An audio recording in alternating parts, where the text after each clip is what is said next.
பிரியமுள்ள சகோதர சகோதரிகளை, நம்முடைய பிதாவாகிய தேவனாலும் ஆண்டவராகிய இயேசு கிறிஸ்துவினாலும் கிருபையும் சமாதானமும் உண்டாவதாக என்கிற அன்பின் வாழ்த்துக்களையும் வணக்கத்தையும் உங்கள் அனைவருக்கும் தெரிவித்துக்கொண்டு, தேவனுடைய மிகுந்த கிருபையினாலே இந்த நல்ல நாளிலே நாம் ஒன்று சேர தேவனுடைய மகா பரிசுத்தமான சகல பிரஸ்தாபத்தை பார்க்கலும் அவர் மகிமைப்படுத்தி வைத்திருக்கிற மேன்மை அருமையுமான அவருடைய வார்த்தைகளை தியானிக்கும்படியாக தேவன் கொடுத்த அந்த நல்ல வாய்ப்புக்காக அவருக்கும் அவருடைய குமாரருக்கும் மகிமையை செலுத்தி கொண்டு, கோத்தகிரி பகுதியில் இருக்கிற உங்கள் அன்பு சகோதர சகோதரிகளுடைய அன்பையும் வாழ்த்துக்களையும் உங்களுக்கு தெரிவித்துக் கொள்கிறேன். அன்புக்குரிய சகோதர சகோதரிகளை, இன்றைக்கி கூட நாம் பார்க்க போகிற பாடத்தின் தலைப்பு பழைய புளித்தம்மா. பழைய புளித்தம்மா. ஏன் இந்த பாடம் நம்ம பார்க்குறோன்னா, நம்ம எல்லாரும் கூடி வந்திருக்கிறதுடைய நோக்கம் நம்ம எல்லாருக்கும் தெரியும். வருகிற நாட்களே நம்ம ஆண்டவராகிய இயேசு கிறிஸ்துனுடைய மரணத்தை நினைவு கூற இருக்கிறோம். இப்போ உங்கள்கிட்ட ஒரு கேள்வி, எதுக்காக ஆண்டவராகிய இயேசு கிறிஸ்துனுடைய மரணத்தை நினைவு கூறணும்? எல்லாம் இருக்கீங்களா? எதுக்காக ஆண்டவராகிய இயேசு கிறிஸ்துவின் மரணத்தை நினைவு கூறணும்?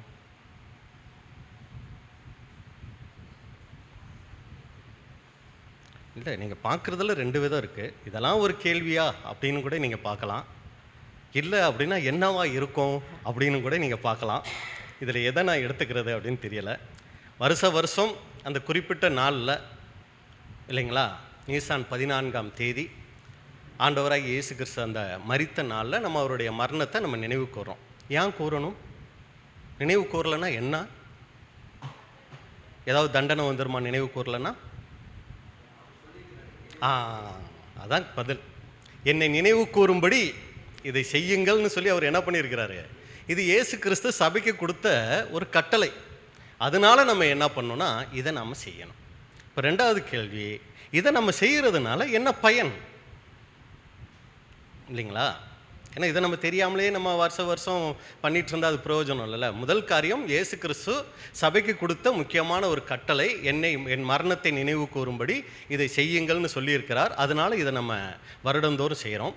இதை செய்கிறதுனால என்ன பயன் அப்படின்னா, இதை நம்ம செய்கிறதுக்கு முன்னாடி என்ன முக்கியமான ஒரு காரியம் என்ன பண்ணுவோம் அப்படின்னா, தன்னைத்தான் சோதித்தறிந்து இதில் நம்ம என்ன பண்ணுறோன்னா பங்கெடுக்கிறோம். அப்போ நம்மளை சோதித்து பார்க்கறதுக்கு இது மிகப்பெரிய ஒரு வாய்ப்பாக இருக்குது. அனுதினமும் நம்மளை சோதித்து பார்க்கணும். வாரம் மாதம் நம்ம சோதித்து பார்த்து தனிப்பட்ட வாழ்க்கை தேவனுக்கு பிரியமாக இருக்கா அப்படின்னு நம்ம சோதித்து பார்த்துக்கிட்டே இருக்கணும். அது நம்ம ஆவிக்குரிய ஜீவியத்துக்கு ரொம்ப ரொம்ப அவசியம். ஆனால் வருடத்துக்கு ஒரு முறை நம்ம சபையாரா சகோதர சகோதரிகளாக நாமளே நிதானித்து சோதித்தறிந்து ஒரு சபையாக சகோதர ஐக்கியமாக நம்ம கூடி தேவனை மகிமைப்படுத்தி இதில் பங்கெடுக்கும் போது நம்மளை ஆராய்ந்து பார்க்குறோம். ஒரு சில தவறுகள் உணர்த்தப்படுறோம், விடுறோம். அப்படியா? அடுத்த வருஷம் வருது, ஒரு சில தவறுகள் உணர்த்தப்படுது, அதெல்லாம் நம்ம விட்டு அதுக்கு அடுத்த வருஷம் என்ன ஆகுறோம்? அதான் பாஸ் ஓவர், கடந்து போகுதல். எதை கடந்து போகுதல்? அது பிரதர் 2024 2025 கடந்து போகுதல், 2025 2026 கடந்து போகுதல். அந்த கடந்து போகுதலா? இல்லைங்க. நம்முடைய மாம்சீகத்தில் இருக்கிற நிறைய சுபாவங்கள், அதாவது தேவனுக்கு பிரியமில்லாத காரியங்களை எல்லாம் விட்டு கடந்து போகுதல். இப்படி ஒவ்வொரு வருடமும் நம்ம கடந்து போய்கிட்டே இருக்கணும். தேவன் நமக்கு உணர்த்துகிற, அதாவது ஆரம்பத்திலே எல்லா தவறுகளையும் நம்ம விட்டுருவோம்னு சொல்ல முடியாது. அதில் விசேஷமாக வெளிப்பிரகாரமான தவறுகளை விடுறதுக்கு நமக்கு சீக்கிரம் அதை ரொம்ப எளிதாக நம்ம என்ன பண்ணிடலாம், வெளிப்பிரகாரமான காரியங்களை நம்ம விட்டுறலாம். சரிங்களா? சரியா? சிந்தைக்குரிய காரியங்கள் இருக்குது பாருங்கள், இதுதான் ரொம்ப கஷ்டங்க. இப்போ வெளிப்பிரகாரமாக எல்லாரும் பார்க்குற விதத்தில் இருக்கிற தவறான காரியங்களையெல்லாம் நம்ம சீக்கிரமாக என்ன ஆகிடுவோன்னா, ஐயோ அடுத்தவங்களுக்கு பார்த்துட்டாங்கன்னா, அடுத்தவங்க ஏதாவது ஒன்று நினச்சிட்டாங்கன்னா அப்படின்னு சொல்லி அதையெல்லாம் நம்ம சீக்கிரம் கடந்து போகிறதுக்கு வாய்ப்புகள் இருக்குது, தேவனுக்கு பயப்படுற பயம் இருந்தால். ஆனால் சிந்தைக்குரிய காரியங்கள் இருக்குது பாருங்கள், இது அவ்வளோ சீக்கிரம் நம்மளை விட்டு போகாது. ஏன் தெரியுங்களா? யாருமே நாங்கள் பேசுகிறதில்ல அப்படிங்கிற ஒரு முடிவோடு வந்திருக்கீங்களா? எதுக்காக சிந்தை சம்பந்தப்பட்ட காரியங்கள் நம்மளை விட்டு போகிறதுக்கு ரொம்ப தாமதமாகுங்க? ஏன்னா அது வேற யாருக்குமே தெரியாது. நான் என்ன சிந்திக்கிறேன், நான் என்னெல்லாம் யோசிக்கிறேங்கிறது வெளியில் வேற யாருக்குமே தெரியாது. இன்னும் நம்ம அதிகமாக அடிக்கடி சொல்கிற விஷயம், ஒரு 20 வருஷம் 30 வருஷம் 40 வருஷம் கணவன் மனைவியாக இருப்பாங்க. அந்த அம்மா என்னென்ன யோசிக்கிறாங்கன்னு இவருக்கு என்ன ஆகாது? தெரியாது. அதே மாதிரி இவர் என்னெல்லாம் யோசிப்பாருன்னு அவங்களுக்கு தெரியும். கூடவே தான் இருப்பாங்க, பழகுவாங்க. ஒரு சில வெளிப்பிரகாரமான காரியங்கள் வச்சு ஒரு சில விஷயங்கள் கண்டுபிடிக்கலாமே ஒழிய இவங்க உண்மையிலேயே எதை சிந்திக்கிறாங்க, இவங்க எதை யோசிக்கிறாங்கங்கிறத கண்டுபிடிக்க முடியாது. அதனால இது மறைவாக இருக்கிறதுனால இதில் நம்ம சரியாக விஷயம் இருக்குது பாருங்க. இது ஆண்டவருக்கு மட்டுமே தெரியக்கூடிய விஷயம். நம்முடைய உள்ளான சிந்தையை தேவன் எப்படி இருக்கிறாரு? அறிந்தவராக இருக்கிறார். மனுஷனும் முகத்தை பார்க்கிறான், ஆண்டவர் என்னத்தை பார்க்குறாருங்க? இருதயத்தை பார்க்குறார். இருதயத்தை பார்க்குறாருங்கும் போது நம்முடைய சிந்தைகளை அவர் ஒவ்வொரு நாளும் பார்த்துக்கிட்டே இருக்கிறார். ஒவ்வொரு நாளும் காலையில் எந்திரிச்சதுலேருந்து நைட்டு தூங்குற வரைக்கும் எவ்வளவோ சிந்திக்கிறோம்.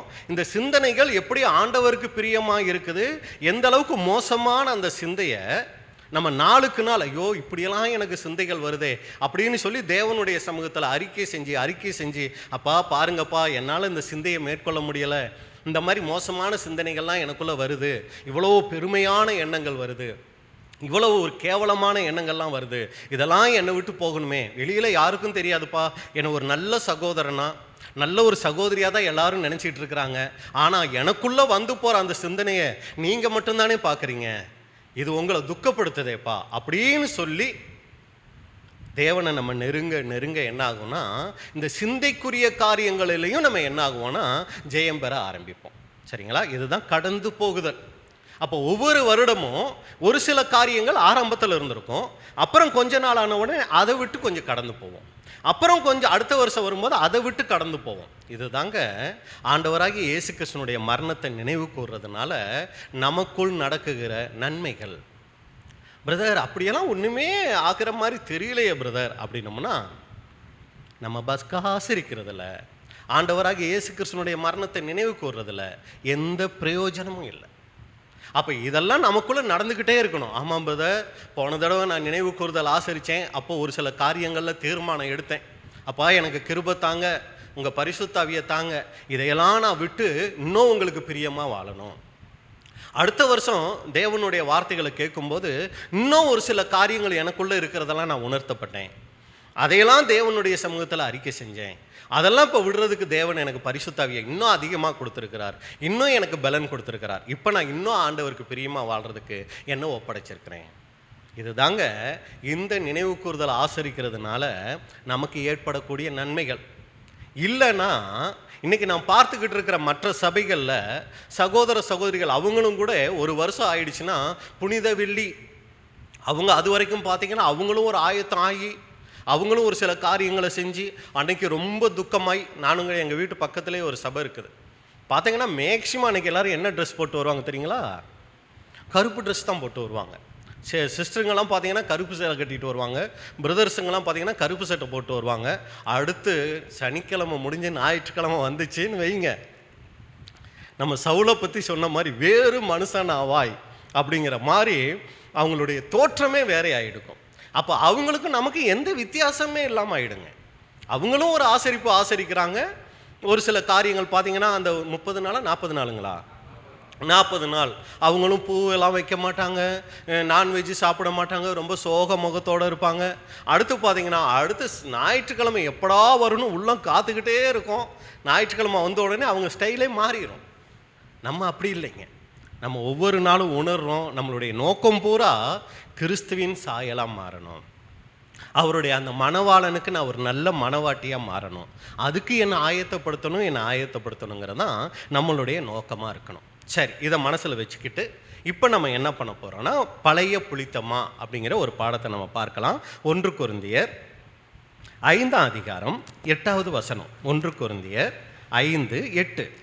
ஆதலால் பழைய புளித்த மாவோடே அல்ல, துர்குணம் பொல்லாப்பு என்னும் புளித்த மாவோடும் அல்ல, துப்புரவு உண்மை என்னும் புளிப்பில்லாத அப்பத்தோடைய பண்டிகையை ஆசரிக்க கடவும். அப்போ இந்த வசனம் ஆதலால் அப்படின்னு ஆரம்பிக்குது. இதுக்கு மேலே இருக்க வசன பகுதிகளை பார்த்தீங்கன்னா அப்போஸ்தலன் பவுல் எதை பற்றி சொல்லியிருப்பாருன்னா இயேசு கிறிஸ்துனுடைய அந்த மரணத்தை குறித்த காரியங்களை பற்றி சொல்லியிருப்பார். இதை குறித்து தெளிவாக 1 கொரிந்தியர் 11ஆம் அதிகாரத்தில் சொல்கிறாரு. இங்கே நீங்கள் பார்த்தீங்கன்னா அதை சொல்லி தான் ஆதலால் பழைய புளித்த மாவோடே அல்ல, துர்க்குணம் பொல்லாப்பு என்னும் புளித்த மாவோடும் அல்ல, துப்புரவு உண்மை என்னும் புளிப்பில்லாத அப்பத்தோடைய பண்டிகையை ஆசரிக்க கடவும். என்ன இது சம்பந்தமே இல்லாமல் இங்கே வந்து பழைய புளித்தம்மா அப்புறம் துர்க்குணம் பொல்லாப்புங்கிற புளித்தமா. ஏன் இந்த புளித்தமாங்கிற வார்த்தையை அப்போஸ்தலன் பவுல் இங்கே வந்து உபயோகப்படுத்தினார் அப்படின்னு சொல்லி நீங்கள் பார்த்தீங்கன்னா, இதை எதன் அடிப்படையில் இங்கே யூஸ் பண்ணுறார் அப்படின்னா, பழைய ஏற்பாட்டு காலத்தில் இஸ்ரேல் ஜனங்கள் எகிப்தில் இருந்து அவங்க வெளியே வரும்போது கடைசியாக அவங்களுக்கு ஒரு வாதை கொடுக்கப்பட்டுச்சு. அதான் தலைச்சன் பிள்ளை சங்காரம். இந்த தலைச்சன் பிள்ளை சங்காரத்தில் நீங்கள் தப்பிக்கணும்னா நீங்கள் என்ன பண்ணணும்னா இந்த பஸ்காவை ஆசரிக்கணும்னு தேவன் அவங்களுக்கு முதல் பிரமாணம், அதாவது நியாயப்பிரமாணத்தினுடைய முதல் பிரமாணமே எகிப்து தேசத்தில் இருக்கும்போதே கொடுக்கப்பட்ட ஒரு பிரமாணம் தான் இந்த பஸ்கா பிரமாணம். அப்போ இந்த பஸ்கா பிரமாணத்தை குறித்து நம்ம அடிப்படை சத்தியங்களே நம்ம கேட்டிருப்போம், சரிங்களா? அப்போ அதை பற்றி நம்ம இப்போ பார்க்க வேண்டிய அவசியம் இல்லை. ஒரு சில விதிமுறைகள் அதில் இருந்துச்சு. என்ன விதிமுறைகள்னா, எந்த மாதம் எந்த தேதியில் இதை செய்யணும் அப்படின்னு சொல்லும்போது முதல் மாதம் 14ஆம் தேதியில் இதை நீங்கள் செய்யணும்னு சொல்கிறாரு. அதுக்கு என்ன பண்ணணும், ஒரு ஆடை பிடிக்கணும்னு சொல்கிறாரு. அந்த பலி செலுத்துகிற ஆடு அது எப்படிப்பட்ட ஆடாக இருக்கணும் அப்படிங்கிற தகவல் சொல்கிறாரு. அடுத்து என்னைக்கு அந்த ஆட்டை பிடிச்சி என்னைக்கு அதை பலி செலுத்தணும் அப்படின்னு சொல்லும்போது 10ஆம் தேதி பிடிச்சி 14ஆம் தேதி அதை என்ன பண்ணணும், அதை பலி செலுத்தணும், அதாவது அடிக்கணும் அப்படின்னு கூட சொல்கிறாரு. அடுத்து நீங்கள் பார்த்தீங்கன்னா அந்த ஆட்டின் மாம்சத்தை அந்த அதாவது அந்த ஆட்டினுடைய மாம்சத்தை, அந்த ரத்தத்தை எடுத்து நிலைக்கால்களில் தேய்ச்சிட்டு அதை எப்படி சாப்பிடணும் அப்படின்னு சொல்லும்போது எப்படி சாப்பிடக்கூடாதுன்னு சொல்கிறாரு. எப்படி சாப்பிடக்கூடாது,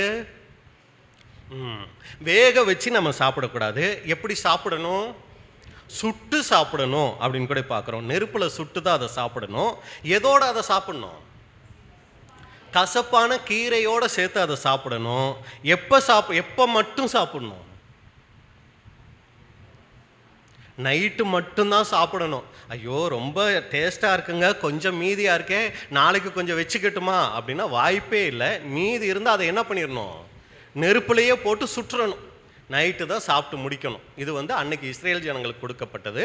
இது ஆவிக்குரிய இஸ்ரேலர்களுக்கான நமக்குரிய பாடங்கள் என்ன அப்படிங்கிறதெல்லாம் சகோதரர்கள் உங்களுக்கு தெளிவாக சொல்லி இருப்பாங்க. அதனால் இதை நம்ம இப்போ பார்க்க போகிறதில்ல. இப்படி அநேக நியமங்கள் அந்த யாத்திராகமம் 12ஆம் அதிகாரத்தில் கொடுத்துட்டு தான் முக்கியமான ஒரு காரியத்தை இங்கே சொல்கிறாரு. யாத்திராகமம் 12ஆம் அதிகாரம் 15வது வசனம். யாத்திராகமம் 12:15. புளிப்பில்லா அப்பத்தை 7 நாள் அளவும் புசிக்க கடவீர்கள். முதலாம் நாளில் தானே புளித்த மாவை உங்கள் வீடுகளிலிருந்து நீக்க வேண்டும். முதலாம் நாள் தொடங்கி 7ஆம் நாள் வரைக்கும் புளித்த அப்பம் புசிக்கிறவன் எவனோ அந்த ஆத்துமா இஸ்ரேலிலிருந்து அறுப்புண்டு போவான். எதுக்கு இந்த பற்றி பார்த்துட்டு இருக்கிறோம்? இப்போ அன்னைக்கு பவுல் சொல்லியிருக்கிறார், புதிய ஏற்பாட்டு காலத்தில் பழைய புளித்தமாவோட பஸ்காவை ஆசரிக்காதீங்கன்னு சொல்லியிருக்கிறாரு. இந்த பழைய புளித்தமா எங்கேருந்து வந்துச்சு, இந்த நியமனம் எங்கே இருக்குது அப்படின்னு சொல்லி பார்க்கும்போது தான் அன்னைக்கு இஸ்ரேல் ஜனங்கள் எகிப்திலிருந்து வெளியே கிளம்பும்போது தேவன் சொல்கிறாரு இந்த ஒரு காரியத்தை. என்ன சொன்னார், புளிப்பில்லா அப்பத்தை நீங்கள் என்ன பண்ணணும், 7 நாளும் சாப்பிடணும். முதலாம் நாளில் இருந்து 7 நாளைக்கு நீங்கள் என்ன பண்ணணும்னா புளித்தமாவை உங்கள் வீட்டில் இருந்து எடுத்துடணும். 7 நாள் வரைக்கும் ஒரு சமயம் புளித்த அப்பத்தை நீங்கள் சாப்பிட்டீங்கன்னா அவங்க இஸ்ரேல் ஜனங்கள்லேருந்து என்ன ஆயிடுவாங்கங்க, அறுப்புண்டு போவான். இது அன்னைக்கு இஸ்ரேல் ஜனங்களுக்கு கொடுக்கப்பட்ட முக்கியமான ஒரு காரியம். ஒரு சமயம் ஏமாந்து புளித்த மாவை நீங்கள் சாப்பிட்டுட்டீங்கன்னா நீங்கள் இறந்துடுவீங்க அப்படிங்கிறத அங்கே சொல்ல வரார். அப்போ இதில் நம்ம பார்க்குற முக்கியமான 4 காரியம் என்னன்னா, புளிப்பில்லா அப்பம் சாப்பிடணும். இஸ்ரேல் ஜனங்கள் ரொம்ப கவனமாக இருக்கணும். அந்த 7 நாள் புளிப்பில்லா அப்பம் சாப்பிடணும். புளிப்பை வீட்டில் வைக்கவே கூடாது, வீட்டில் இருந்து சுத்தமாக புளிப்பை நீக்கிடணும். அடுத்து 7 நாள் இந்த புளிப்பில்லா அப்பம் சாப்பிடணும். கடைசியாக சொல்கிறது என்னன்னா, ஒரு சமயம் மோசே தானே சொன்னார், அவருக்கு வேற வேலை என்ன அப்படின்னு சொல்லி ஒரு பயபக்தி இல்லாமலேயோ ஏனோ தானோனோ அசதியாவோ ஒருத்தர் இருந்துட்டாங்கன்னா அந்த இஸ்ரேல் ஜனங்களுக்குள்ள அவங்களுக்கு வரப்போகிற தண்டனை என்னன்னு சொல்லி பார்த்தீங்கன்னா, அறுப்புண்டு போவான் அப்படின்னா ஒதுக்கப்படுவான் அப்படின்னு ஒரு மொழிபெயர்ப்பு சொல்லுது. விலக்கி வைக்கப்படுவான் அப்படின்னு சொல்லி ஒரு மொழிபெயர்ப்பு சொல்லுது. இன்னொரு மொழிபெயர்ப்பு என்ன தெரியுங்களா சொல்லுது, கொல்லப்படுவான், அவர் சாகடிக்கப்படுவார் அப்படின்னு சொல்லப்படுறத பார்க்குறோம். அப்போ இந்த புளிப்பை குறித்து சொல்லும்போது ஒரு மொழிபெயர்ப்பில் உங்கள் வீடுகளில் இருக்கிற புளித்த மாவை தூக்கி எரிந்து விட வேண்டும். பாருங்கள் எவ்வளோ ஒரு சீரியஸான வார்த்தை சொல்கிறார். இந்த புளித்த மாவை உங்கள் வீட்டில் வைக்காம தூக்கி எரிஞ்சிடணும் அப்படிங்கிறார். அப்போ இதில் தான் நம்ம அன்புக்குரிய சகோதரர்கள் இன்னைக்கு பார்க்குறோம். இந்த பஸ்கா நியமத்தில் மிக முக்கியமான காரியம் புளிப்பு இருக்கக்கூடாது, புளிப்பை நீக்கணும். அப்போ என்ன இந்த புளிப்பு? புளிப்புங்கிறமே என்ன இந்த புளிப்பு அப்படின்னு சொல்லி பார்த்தா இதுக்கு இன்னொரு பேர் தான் ஈஸ்ட். அது நம்ம எல்லாருக்கும் தெரிஞ்ச ஒரு வார்த்தை ஈஸ்ட். என்ன அந்த ஈஸ்ட் அப்படின்னா இது ஒரு நுண் உயிரி அப்படின்னு கூட பார்க்குறோம். அப்போ இந்த ஈஸ்ட்டுக்கே இருக்கக்கூடிய தன்மை என்ன அப்படின்னா மாவை நல்லா ஆட்டி வச்சா இந்த ஈஸ்ட் ஒரு வேலையை செய்யும். என்ன பண்ணும்? அந்த மாவை அது புளிக்க வைக்கும். சரிங்களா? அதை மட்டும் அது செய்கிறது இல்லையா, அந்த மாவை டேஸ்டாக்கி கொடுக்குதான். என்ன இட்லி ஒரு மாதிரி இருக்கு அப்படின்னா புளிக்கலைங்க. என்ன தோசை ஒரு மாதிரி நல்லாவே இல்லையா அப்படின்னா இப்போ கொஞ்ச நேரத்துக்கு முன்னாடி தான் ஆட்டினது புளிக்கலை. அப்போ என்ன அதில் தெரியுது? டேஸ்ட் அது என்ன பண்ணலை, கொடுக்கலை. அப்போ இந்த புளிப்பு என்ன பண்ணுதுன்னா மாவையும் புளிப்பாக்குது அந்த ஈஸ்ட்டு. அடுத்து உணவுக்கு சுவை தரக்கூடியதாக இருக்குது. அன்னைக்கு இஸ்ரேல் ஜனங்கள் நீங்கள் பார்த்தீங்கன்னா சாப்பாடு புளிப்பு இல்லாமல் அவங்க சாப்பிடவே மாட்டாங்களாம். அவங்களுடைய உணவு பழக்கமே பார்த்தீங்கன்னா புளிப்புள்ள அப்பத்தை தான் ரொம்ப விரும்பி சாப்பிடுவாங்களாம். புளிப்பில்லாத உணவு அப்படின்னாலே அது ஒரு உப்பு சப்பு இல்லாத ஒரு உணவு மாதிரி. அவங்க அதை சாப்பிடவே மாட்டாங்க. இஸ்ரேல் ஜனங்கள் எகிப்தில் இருக்கும்போதே அவங்க நிறைய கஷ்டங்கள் பட்டுட்டு இருந்தாங்க. எகிப்தியர்களுடைய ஆளோட்டிகளின் நிமித்தம் நிறைய பாடுகள் பட்டுக்கிட்டு இருந்தாங்க. ஆனால் அவங்கள சந்தோஷப்படுத்தின விஷயம் என்ன தெரியுங்களா? இந்த புளிப்புள்ள இந்த அப்பந்தாங்க. இந்த ரொட்டி தான் அவங்கள ரொம்ப சந்தோஷப்படுத்திக்கிட்டு இருந்துச்சான். இஸ்ரேல் ஸ்திரீகள் இந்த புளிப்புள்ள உணவை சமைத்து கொடுத்து தான் தங்கள் ஆண் மக்களை சந்தோஷப்படுத்திக்கிட்டு இருந்தாங்க. வீட்டுக்காரர் ரொம்ப எகிப்து தேசத்தில் கஷ்டப்பட்டு வீட்டுக்கு வந்தார்னா அந்த அம்மா அவரை சந்தோஷப்படுத்துகிற விஷயமே எதுன்னா, வாங்க வாங்க ரொம்ப கஷ்டப்பட்டு வந்தீங்களா, வாங்க வாங்க நான் உங்களுக்கு புளிப்புள்ள அப்பம் சுட்டு வச்சுருக்கேன் சாப்பிடுங்க அப்படின்னு சொல்லி அவங்கள சந்தோஷப்படுத்தக்கூடிய ஒரு விஷயமா இந்த புளிப்புள்ள அப்பம் அன்னைக்கு இருந்துச்சு அப்படின்னு கூட பார்க்குறோம். அது மாத்திரம் இல்லை, இவங்க உணவோடு நீங்கள் பார்த்தீங்கன்னா இந்த புளிப்பை தொட்டு, அதாவது காடி வினிகர் அப்படின்னு சொல்கிறாங்க, இதை தொட்டு சாப்பிட்றதுல அவங்க ரொம்ப சந்தோஷம் உள்ளவங்களாக இருந்தாங்களாம். அங்கே மட்டும் இல்லைங்க, இவங்க இஸ்ரேல் தேசம் வந்த பின்னாடி இவங்க சாப்பாட்டில் அந்த காடி அந்த புளிப்பு இருக்கு இல்லைங்களா, அதை தொட்டு சாப்பிட்றதுல இவங்க ரொம்ப சந்தோஷம் உள்ளவங்களாக இருந்தாங்களாம். வசனம் பாருங்க, ரூத் 2ஆம் அதிகாரம் 14வது வசனம். ரூத் 2ஆம் அதிகாரம் 14வது வசனம். பின்னும் போவாஸ் சாப்பாட்டு வேளையில் அவளை பார்த்து, நீ இங்கே வந்து இந்த அப்பத்திலே புசித்து காடியிலே உன் துணிக்கையை தோய்த்துக்கொள் என்றான்.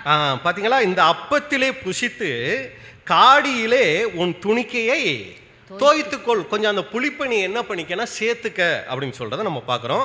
இதை இன்னொரு மொழிபெயர்ப்பில் பார்த்தீங்கன்னா கொஞ்சம் ரொட்டியை எடுத்து காடியில் தொட்டு சாப்பிடு அப்படின்னு சொல்றார். அப்படி சாப்பிட்றது பார்த்தீங்கன்னா அவங்களுக்கு சிறு சிறு சந்தோஷத்தை, அந்த புளிப்பை சாப்பிட்றது அவங்களுக்கு சிறு சிறு சந்தோஷத்தை கொடுத்துக்கிட்டு இருந்துச்சு. இப்போ தான் மோசே மூலமாக தேவன் சொல்கிறாரு, யாத்திராகமம் 13 அதிகாரம் 7வது வசனம். யாத்திராகமம் 13:7. அந்த 7 நாளும் புளிப்பில்லா அப்பம் புசிக்க வேண்டும், புளிப்புள்ள அப்பம் உன்னிடத்திலே காணப்பட வேண்டாம், உன் எல்லைக்குள் எங்கும் புளித்த மாவும் உன்னிடத்தில் காணப்பட வேண்டாம். நீங்க நல்ல சந்தோஷமா புளிப்பு சாப்பிட்டுக்கிட்டு தான் இருக்கிறீங்க, வீட்டுக்காரருக்கும் நல்லா புளிப்பா சுட்டு சுட்டு கொடுக்குறீங்க, அவரும் சந்தோஷமா சாப்பிட்டுக்கிட்டு இருக்கிறார். ஆனா இப்போ ஒரு நிபந்தனை, இந்த 7 நாள் நீங்க என்ன பண்ணக்கூடாதுன்னா புளிப்பில்லா அப்பம் புசிக்க கூடாது. அதாவது புளிப்பில்லா அப்பம் தான் நீங்க சாப்பிடணும், புளிப்புள்ள அப்பம் நீங்க சாப்பிடக்கூடாது. அந்த புளிப்பு கொஞ்சம் கூட உங்ககிட்ட என்ன இருக்கக்கூடாது, உங்ககிட்டையும் இருக்கக்கூடாது, அப்புறம் வீட்டிலையும் இருக்கக்கூடாது, எல்லையெங்கும் இருக்கக்கூடாது அப்படின்னு என்ன பண்ணிட்டாருன்னு சொல்லிட்டார். இங்க பார்க்குறோம், உன்னிடத்திலே காணப்பட வேண்டாம். எப்போ பார்த்தாலும் புளிப்புள்ள ரொட்டியே சாப்பிட்டு சாப்பிட்டு சந்தோஷமா இருந்தோம், திடீர்னு அதை சாப்பிட வேணான்னு சொன்னால் நாங்கள் என்ன பண்ணுறது அப்படின்னு சொல்லி இஸ்ரேல் ஜனங்கள் ஏதாவது தயக்கம் காட்டினாங்களா மோசை மூலமாக இந்த வார்த்தைக்கு அப்படின்னு சொல்லி பார்த்தீங்கன்னா, இஸ்ரேல் ஜனங்கள் மோசை என்ன சொன்னாரோ அதுக்கு அப்படியே கீழ்ப்படிஞ்சாங்களாம். யாத்திராகமம் 12ஆம் அதிகாரம் 28வது வசனம். யாத்திராகமம் 12:28. இஸ்ரேல் புத்திரர் போய் அப்படியே செய்தார்கள், கர்த்தர் மோசேக்கும் ஆரோனுக்கும் கட்டளையிட்டபடியே செய்தார்கள். பார்த்தீங்களா? இஸ்ரேல் புத்திரர் போய் அப்படியே செய்தார்கள். எப்படியே செய்தார்கள்? எல்லாம் இருக்கீங்களா? எப்படியே செய்தார்கள்? எங்கேயாவது புளிப்பு இருக்கான்னு துருவி துருவி துருவி துருவி தேடி சுத்தமாக புளிப்பை என்ன பண்ணியிருக்காங்கன்னா அவங்கள விட்டு எடுத்திருக்கிறாங்க, வீட்டை விட்டு எடுத்திருக்கிறாங்க, எல்லையெங்கும் அந்த புளிப்பு இல்லாமல் என்ன பண்ணியிருக்கிறாங்கன்னா அங்கே எடுத்திருக்கிறாங்க. அப்போ அன்புக்குரிய சகோதர சகோதரிகளே, ஏன் இவங்க அவ்வளோ ஒரு ஆர்வமாக அதை செஞ்சாங்கன்னா, தேவனுடைய வல்லமையை ஏற்கனவே 9 வாதைகள் மூலம் நல்லா பார்த்தாங்க. அதோட இந்த புளிப்பை நம்ம வச்சோம்னா அடுத்து வரப்போகுது தலைச்சன் பிள்ளை சங்காரம். நம்ம வீட்டில் இருக்கிற தலைச்சன் பிள்ளை இறந்துரும் அப்படிங்கிறதுனால ரொம்ப ஜாக்கிரதையாக என்ன பண்ணாங்கன்னா இந்த ஒரு வார்த்தைக்கு அவங்க கீழ்ப்படிஞ்சாங்க அப்படின்னு நம்ம பார்க்குறோம். அப்போ அன்புக்குரிய சகோதர சகோதரிகளே, இப்போ நீங்கள் எல்லாரும் எங்கே இருக்கீங்க? எல்லாரும் எங்கே இருக்கோங்க? இங்கே இருக்கக்கூடாது. நம்ம எல்லாரும் இப்போ எங்கே போயிடணும்? எகிப்துக்கு போயிடணும். என்ன பிரதர், நாங்கள் எகிப்துலேருந்து வந்துட்டோம், மறுபடியும் எங்களை எகிப்துக்கு போக சொல்கிறீங்களேன்னா ஒரு கற்பனையாக நம்ம இப்போ என்ன பண்ணுறோன்னா அந்த இஸ்ரேல் ஜனங்களோட இப்போ என்ன ஆகிறோன்னா அந்த எகிப்து தேசத்தில் அவங்களோட நம்மளும் இப்போ இருக்கிற மாதிரி கற்பனை பண்ணிக்கணும். இப்போ நம்ம எல்லாரும் கூடி இருக்கிறோம். யாரோட? இஸ்ரேல் ஜனங்களோட. மோசே அந்த இடத்துல பெரிய தாடி வச்சுக்கிட்டு நரைச்ச முடியோட அவர் அங்கே நின்றுக்கிட்டு சொல்கிறாரு, நீங்கள் போய் உங்கள் வீட்டில் புளிப்பு இருந்துச்சுன்னா எல்லாத்தையும் எடுத்து போட்டுருங்க அப்படின்னு சொல்லிட்டாரு. இப்போ அந்த இஸ்ரேல் ஜனங்கள் வீட்டுக்கு போய் என்ன பண்ணியிருப்பாங்க? போன உடனே ஃபஸ்ட்டு என்ன செஞ்சுருப்பாங்க அப்படின்னு சொல்லி பார்த்தீங்கன்னா அந்த புளிப்புள்ள பாத்திரம் எங்கே இருக்குதுன்னு பார்த்துருப்பாங்க இல்லைங்களா? நம்ம ஆளுங்களாக இருந்தால் இன்றைக்கி இருந்தால் என்ன பண்ணுவோம்? நேராக எங்கே போவோம்? ஃப்ரிட்ஜுக்கு போவோம் இல்லைங்களா? 1 வாரமாக 2 வாரமாக வச்சுருந்த அந்த மாவை என்ன பண்ணுவோம்? எடுத்து அப்படியே வெளியே கொண்டு போய், அதுவும் எங்கே? எல்லையிலேயே இருக்கக்கூடாது. அதனால ரொம்ப தூரத்துக்கு கொண்டு போய் என்ன பண்ணுவோம்? நல்ல ஒரு மண்ணை நோண்டி அதுக்குள்ளே இந்த மாவையெல்லாம் ஊற்றி மண்ணை போட்டு என்ன பண்ணணும்? மூடணும். அன்றைக்கி இஸ்ரேல் ஜனங்கள் எப்படி செஞ்சாங்கன்னு நமக்கு தெரியலை. ஆனால் பார்த்தீங்கன்னா முதலாவது அவங்களுடைய பாத்திரம், ஏன்னா அதில் தான் அதிகமாக அந்த புளிப்பு இருந்திருக்கும். அப்போ என்ன பண்ணியிருப்பாங்கன்னா அதை ஃபஸ்ட்டு அவங்கள விட்டு நீக்கியிருப்பாங்க. எல்லையெங்கும் இருக்கக்கூடாதுன்னு ஆண்டவர் சொன்னதுனால என்ன பண்ணியிருப்பாங்கன்னா வீட்டில் எங்கேயாவது சாப்பிட்ட துணிக்கைகள், ஏன்னா அந்த அப்பத்தை பிட்டு சாப்பிடும்போது ஏதாவது துணிக்கைகள் கீழே விழுந்திருந்தா கூட அதுவும் புளிப்பு தானே. அதனால என்ன பண்ணியிருப்பாங்கன்னா அதையெல்லாம் தேடி கொஞ்சம் கொஞ்சமாக தேடி ஆக மொத்தத்தில் அவங்க வீட்டை இதுக்கு முன்னாடி எத்தனை தடவை சுத்தம் பண்ணாங்களோ தெரியாது. ஆனால் இப்போ வீடை என்ன பண்ணியிருப்பாங்க? ஃபுல்லாக மூளை முடுக்கு எல்லாம் எடுத்து சுத்தம் பண்ணி, ஏன்னா அவ்வளோ பயம். ஏன்னா ஆண்டவர் என்ன சொல்லிட்டாரு? நீயே செத்துருவேன்னு சொல்லிட்டாரு, அறுப்புண்டு போவான்னு சொல்லிட்டார். அப்போ ரொம்ப பயபக்தியோடு என்ன பண்ணியிருப்பாங்கன்னா அந்த புளிப்பு எங்கேயாவது இருக்கா அப்படின்னு சொல்லி தொலாவி என்ன பண்ணியிருப்பாங்கன்னா அதை எடுத்து போட்டிருப்பாங்க. ஒரு சமயம் ஐயோ நான் அந்த சாப்பிடும்போது அந்த சட்டை போட்டுக்கிட்டு சாப்பிட்டேன், ஒரு சமயம் பாக்கெட்டுக்குள்ளே ஏதாவது சின்ன துணிக்கு ஏதாவது விழுந்திருந்தா ட்ரெஸ் எல்லாம் சுத்தம் பண்ணியிருப்பாங்க, வீடையெல்லாம் சுத்தம் பண்ணியிருப்பாங்க, இருக்கிற எல்லா பாத்திரத்தையும் என்ன பண்ணியிருப்பாங்கன்னா அங்கே சுத்தம் பண்ணியிருப்பாங்க. அப்போ அன்புக்குரிய சகோதர சகோதரிகளே, ரொம்ப கவனத்தோட எச்சரிப்போட விழிப்போடு அவங்க செஞ்சுருப்பாங்க. இப்போ எல்லாம் செஞ்சு முடிச்சுட்டு அப்பா பார்த்துருப்பாரு, அம்மாவை பார்த்து நீயும் ஒரு தடவை நல்லா பார்த்துக்க, எங்கேயாவது ஏதாவது புளிப்பு இருக்க போகுது, நானும் பார்த்துட்டேங்க, உனக்கும் கண்ணு சரியாக தெரியாது எனக்கும் கண்ணு சரியாக தெரியாது, நம்ம பிள்ளைங்களை கூப்பிடு, அதுங்க எங்கேயாவது ஏதாவது இருக்கான்னு நல்லா பார்த்து சொல்லட்டும். வீட்டில் இருக்கிற எல்லாரும் என்ன பண்ணியிருப்பாங்கன்னா சீரியஸாக அதை தேடி புளிப்பே இல்லாமல் என்ன பண்ணியிருப்பாங்கன்னா வீட்டை சுத்தம் பண்ணியிருப்பாங்க. எல்லோரும் இருக்கீங்களா? இப்போ கேள்வி என்னன்னா, இப்போ இஸ்ரேல் ஜனங்கள் நடுவில் இருந்து புளிப்பு சுத்தமாக போயிருக்குமா போயிருக்காதா?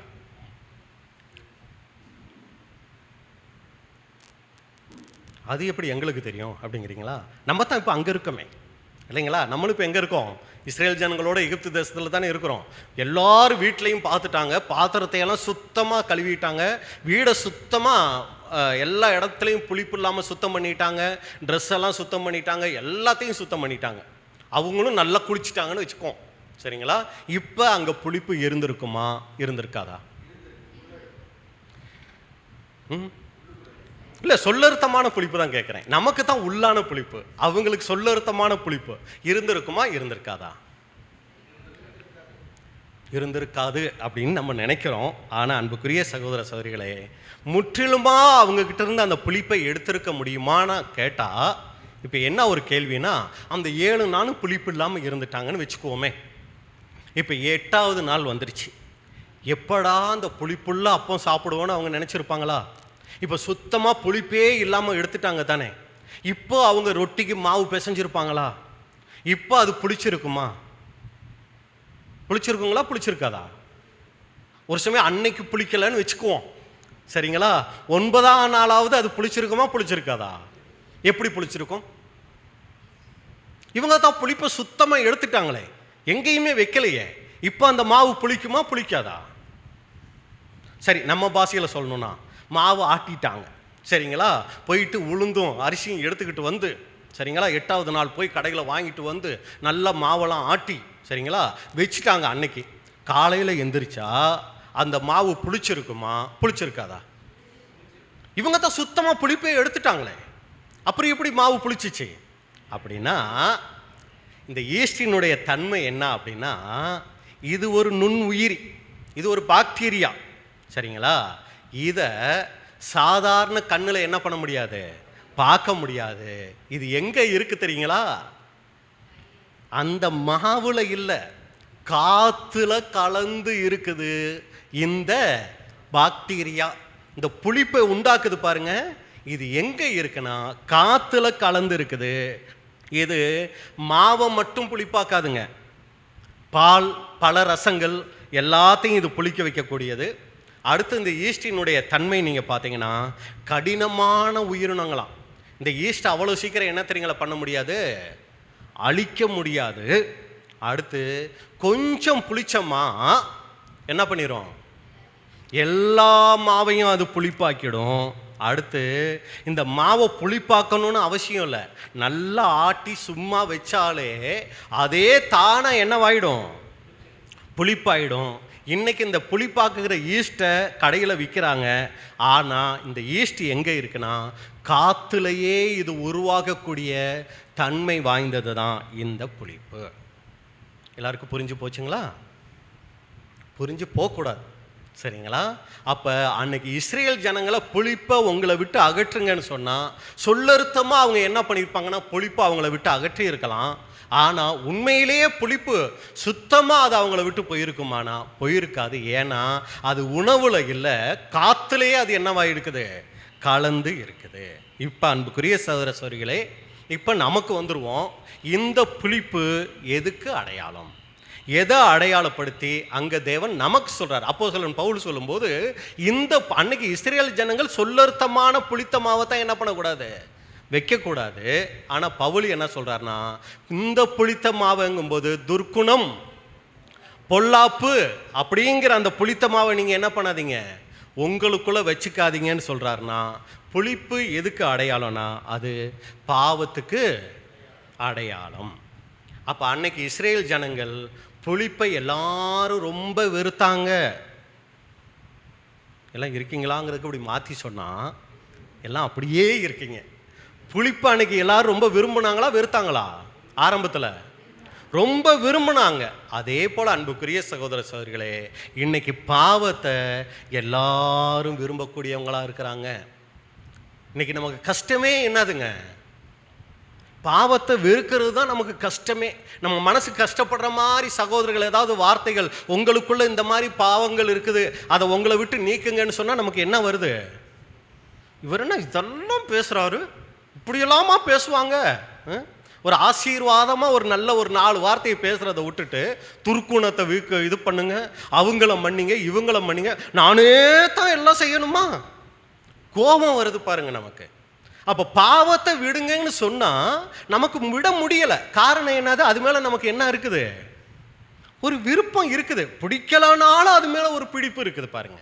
அன்னைக்கு எப்படி இஸ்ரேல் ஜனங்கள் அந்த புளிப்புள்ள உணவை ரொம்ப விரும்பினாங்களோ அதுபோல் இந்த முழு உலகமே பாவத்தை ரொம்ப விரும்பக்கூடியதாக இருக்குது.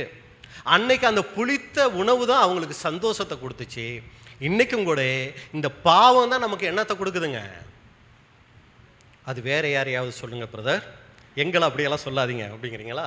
இந்த பாவம் தான் இன்னைக்கு நமக்கு சந்தோஷத்தை கொடுக்குது பாருங்க. இப்படி எல்லாரையும் உட்கார வச்சு ஒரு உலக பிரகாரமான ஒரு ஏதோ ஒரு சினிமாவையோ ஏதோ ஒரு ஸ்போர்ட்ஸையோ இங்கே போட்டோன்னு வைங்க, உங்களை சொல்லலை, பொதுவாக ஜனங்கள் எத்தனை மணி நேரம் கண்ணாசரமாக உட்காந்து பார்ப்பாங்க,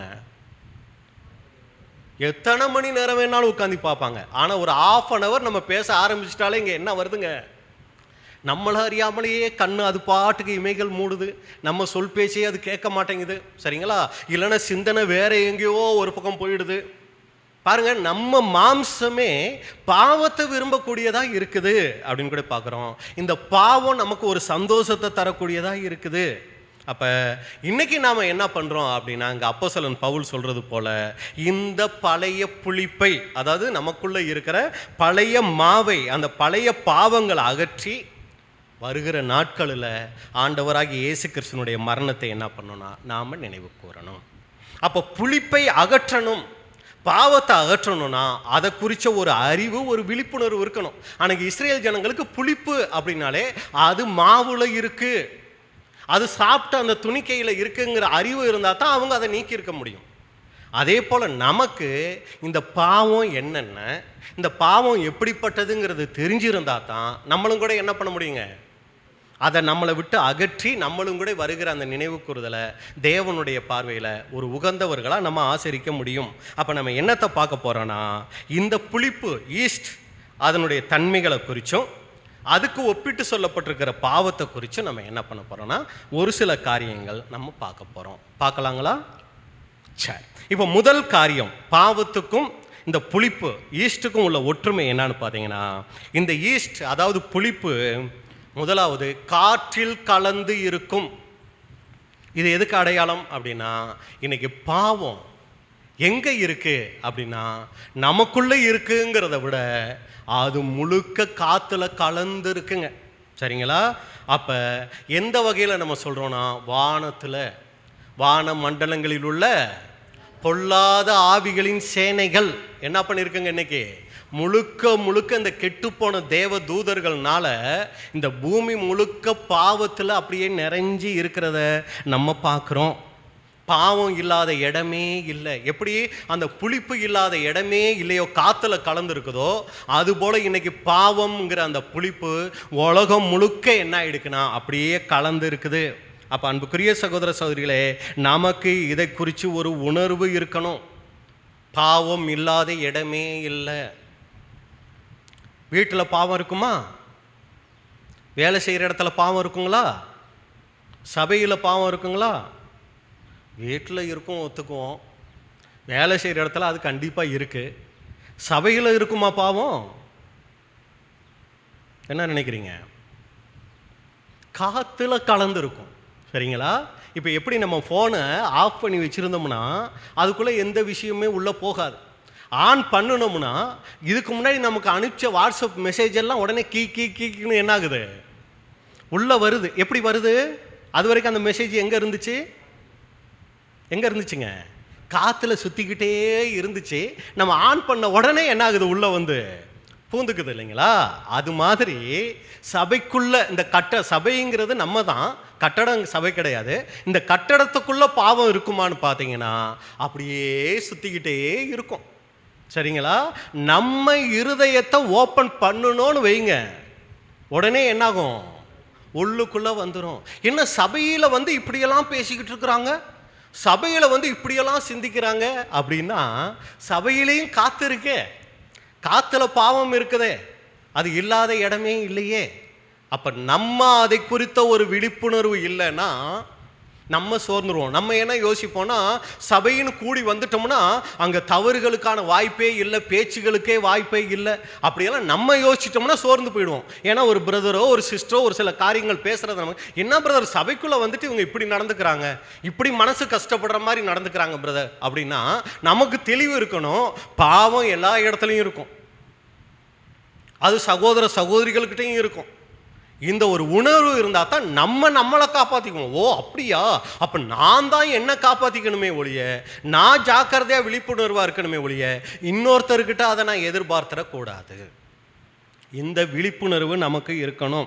அப்போ அன்புக்குரிய சகோதர சகோதரிகளே, இந்த உலகமே பாவத்தில் இருந்தாலும் இதில் இருந்து நம்மளை நம்ம காப்பாற்றிக்க முடியும். அதுக்கு தான் தேவன் நமக்கு தராரு அவருடைய வார்த்தை, அவருடைய பரிசுத்த ஆவி. இது ரெண்டையும் வச்சு நம்ம என்ன பண்ணிக்கணும்னா, நம்மளை நாம் காத்து கொண்டு பாவமாகிய புளிப்பை நம்மளை விட்டு அகற்றணும். இப்போ பாவம் அப்படிங்கும்போது அதில் 2 வகை இருக்குங்க. முதல் வகை என்ன அப்படின்னு சொல்லி பார்த்தீங்கன்னா, கீழ்ப்படியாமை, தேவ பயம் இல்லாமல் நம்ம செய்கிற துணிகரமான காரியங்கள், இது எல்லாமே பாவம். இதை பொதுவாக நம்ம எல்லாரும் தெரிஞ்சு வச்சுருப்போம். இதில் இன்னொரு வகை பாவம் இருக்குங்க. நம்ம எதெல்லாம் செய்யக்கூடாதோ, சரிங்களா, அது செய்யக்கூடாமல் வச்சிருக்கிறது பாவம். அதெல்லாம் வந்து நம்ம செஞ்சோம்னா பாவம், அதனால நம்ம அதெல்லாம் செய்யக்கூடாது. இது நமக்கு தெரிஞ்சிருக்குது. ஆனால் ஒரு சில காரியங்கள் நம்ம செய்யணுங்க. நம்ம செய்யலைன்னா அதை தேவன் எப்படி தெரியுங்களா பார்ப்பாரு? பாவமாக பார்ப்பார். தேவனுடைய வார்த்தைக்கு கீழ்ப்படியலைன்னா அது பாவம். ஆனால் ஒரு சில காரியங்கள் நம்ம செஞ்சோம்னா தான், அதாவது கீழ்ப்படியலைன்னா அது பாவம் ஆகிடும். அது என்னது அந்த பாவம்? செய்யாமல் இருக்கிறது பாவங்கிறது நமக்கு தெரியுது பிரதர். செய்யலைன்னா பாவமா? அது என்னது? யாக்கோபு 4:17. யாக்கோபு 4:17. ஆதலால் ஒருவன் நன்மை செய்ய அறிந்தவனாய் இருந்தும் அதை செய்யாமல் போனால் அது அவனுக்கு பாவமாய் இருக்கும். செய்யாம இருக்கிறதும் பாவம், அதே நேரத்தில் செய்யறது ஒரு சில பாவங்கள், அது நம்ம எல்லாரும் தெரிஞ்சிருக்கிறோம். செய்யாம இருக்கிறதும் பாவம். அது என்னது பாவம்? என்ன செய்யாம இருந்தா நம்ம பாவம்? ஒருத்தருக்கு நன்மை செய்யாம நம்ம இருந்தோம்னா அதுவும் கூட நம்ம பாவ லிஸ்ட்ல வந்துருங்க பிரதர். நான் பொய் பேசுறது இல்லை பிரதர், திருடுறது இல்லை பிரதர், இச்சிக்கிறது இல்லை பிரதர், யாரை குறித்து தவறான வார்த்தைகள் பேசுறது இல்லை பிரதர், நான் ஒரு பரிசுத்தவான் அப்படின்னா உண்மையிலே அது நல்ல சுபாவம் தான். ஆனால் ஆண்டவர் அடுத்து என்ன கேட்பார்னா, இதெல்லாம் விட்டுருக்கப்பா, கெட்ட பழக்கத்தையெல்லாம் விட்டுருக்கியே, என்னத்தை செஞ்ச, என்ன நல்லது செஞ்சேன்னு கேட்டார்னா அதையும் கூட நம்ம சொல்லக்கூடியவங்களாக இருக்கணுங்க. நாம் நன்மை செய்யக்கூடியவர்களாக இருந்தோம்னா தான் அது நல்ல விஷயம். அப்போ நன்மை செய்யாமல் இருந்தோம்னா அதுவும் கூட என்னது? பாவம். அப்போ பூமிக்குரிய செல்வாக்கு வசதிகள் நமக்கு இருக்கும்போது அதை செய்யத்தக்கவர்களுக்கு நாம் செய்யணும். இப்போ நம்மளுடைய கேள்வி, அடிக்கடி நம்ம கேட்கக்கூடிய கேள்வி தான், நாம் எல்லாரும் தேவனுடைய பிள்ளைகள் தானே, வீட்டில் நாம் என்ன நன்மை செய்கிறோம்?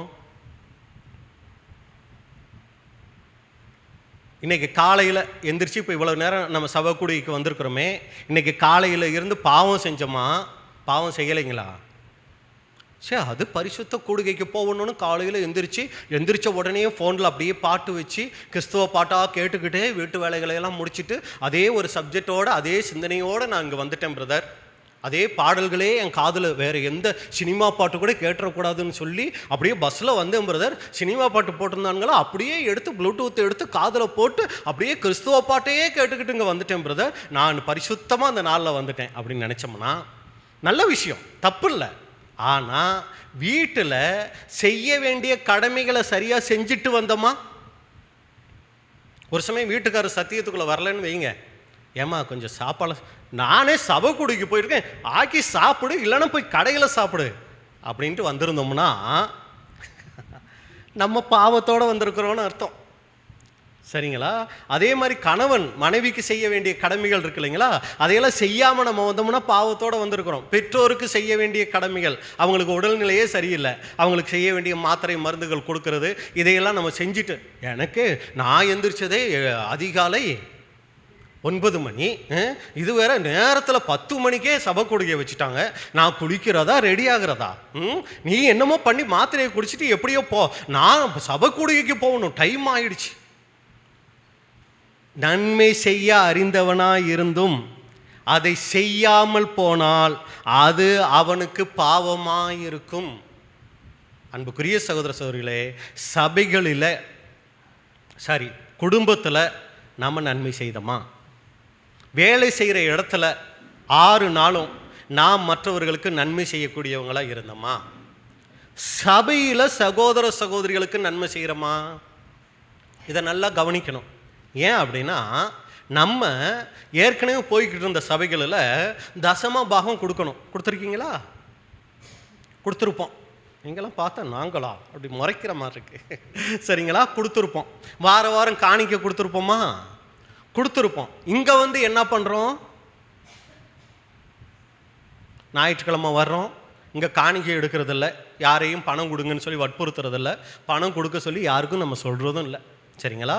ஆனால் அன்புக்குரிய சகோதர சகோதரிகளே, சபை கூடுகைக்கு வந்தாலும் நாம் நன்மை செய்கிறதற்கு வாய்ப்புகள் இருக்குது. என்ன அது நன்மை செய்கிறதுக்கு? புதிதாக வந்தவங்களுக்காக இதை நான் சொல்கிறேன். என்ன நன்மை செய்கிறதுக்கு வாய்ப்புகள் இருக்குது அப்படின்னா, ஒரு சபை கூடுகை இருக்குன்னா, இந்த கட்டடம் இருக்குன்னா, இந்த கட்டடத்துக்கு மாதமான என்ன பண்ணுங்க, நம்ம வாடகை கொடுக்கணும். அதை யார் கொடுப்பா? அது எங்களுக்கெல்லாம் சத்தியம் சொன்னார்ல பிரதர், அவர் அதெல்லாம் பார்த்துக்குவார். அவர் தானே சத்தியம் சொல்லி கூட்டிகிட்டு வந்தார், அவரே பார்த்துக்குவார். அப்படி இல்லைங்க, அவர் பார்த்துக்குவார். ஆனால் நாம் நன்மை செய்யணுமே, இல்லைன்னா அது பாவமாச்சே.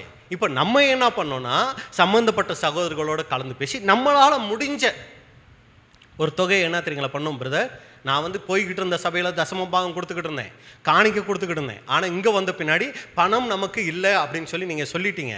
ஆனால் இதெல்லாம் நடத்துறதுக்கு நம்ம எல்லாரும் சேர்ந்து தானே பிரதர் ஒரு சில காரியங்கள் செய்யணும். அதுக்கு என்னுடைய பங்களிப்பு பிரதர். ஏன்னா நான் சத்தியம் கேட்குறேன், நான் வரேன், என்னுடைய பங்களிப்பு மாதமானா வாரமானா பிரதர் இந்தாங்க பிரதர், இதை நீங்கள் வச்சு சபையினுடைய எல்லா காரியம். ஏன்னா இப்போ இந்த மாதிரி ஒரு 1 டே நம்ம மீட்டிங் நடத்துகிறோம், இதில் எல்லாருக்கும் நம்ம சாப்பாடு அரேஞ்ச்மெண்ட் பண்ணுவோம், சரிங்களா? இது ஏதோ ஒரு சம்மந்தப்பட்ட ஏதோ ஒரு சகோதரனுக்கு அது ஒரு பாரமாக ஆயிடாதபடி நாம் கூட என்ன தெரியுங்களா பண்ணணும், இந்த ஒரு நன்மை கூட செய்யணும். அதே போல் சகோதர சகோதரிகள் யாருக்காவது உடல்நிலை சரியில்லை, நம்ம பார்க்க போகிறோம், நம்மளால் முடிஞ்ச ஒரு நன்மையை செய்யணும். இது சபைகளில் நாம் சகோதர சகோதரிகள் மத்தியில் செய்யக்கூடிய நன்மை. நான் வாரம் ஞாயிற்றுக்கிழமை வருவேனா, எனக்கு அவங்க சத்தியம் கொடுக்குறாங்களா, நான் போகிறேனா, இதோட நம்மளுடைய ஐக்கியம் முடிஞ்சு போகிறது இல்லைங்க. ஏன்னா நமக்கு அருமையான பேர் சொல்லியிருக்காங்க, விசுவாச குடும்பம். அது அப்பாவே எல்லாம் பார்த்துக்கிட்டோம், அம்மாவே எல்லாம் பார்த்துக்கிட்டோம், இல்லைன்னா அண்ணனே பார்த்துக்கிட்டோம், தம்பியே பார்த்துக்கிட்டோம். அது இல்லைங்க உறவு முறை. நம்ம எல்லாரும் இணைஞ்சி இருக்கிறது, எல்லாரும் ஒரு பங்கை எடுத்து செய்கிறது தான் அது குடும்பம். அதே போல் இந்த விசுவாச குடும்பத்தில் நாமளும் கூட என்ன பண்ணணும்னா நன்மை செய்யக்கூடியவங்களாக இருக்கணும்.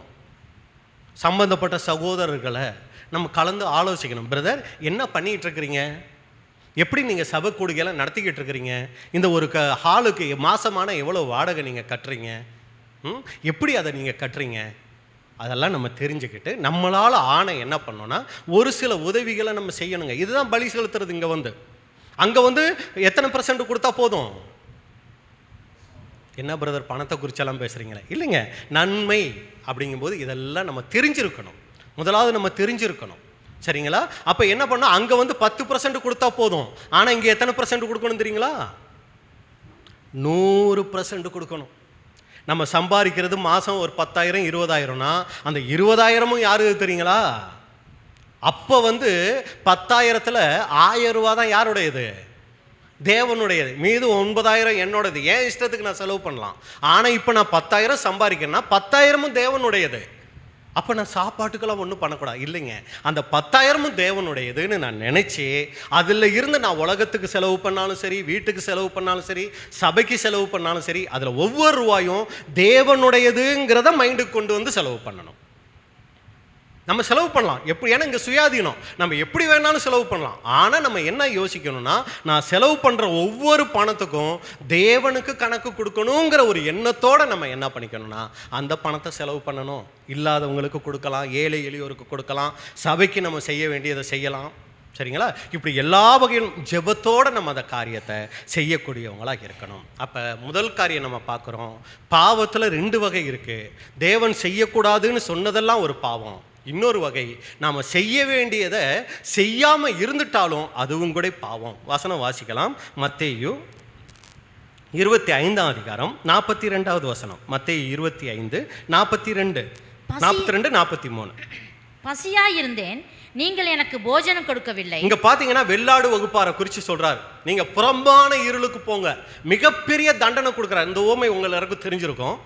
மத்தேயு 25ஆம் அதிகாரத்தில் இருக்கிற அந்த செம்மறியாடு வெள்ளாடு ஓமை, அதில் பார்த்தீங்கன்னா அந்த செம்மறியாடு வகுப்பாரை, என் பிதாவினால் ஆசீர்வதிக்கப்பட்டவர்களே, நீங்கள் எல்லாரும் என்கிட்ட வாங்கன்னு சொல்லி அவங்களுக்கு ஒரு ஆசீர்வாதத்தை கொடுக்குறாரு.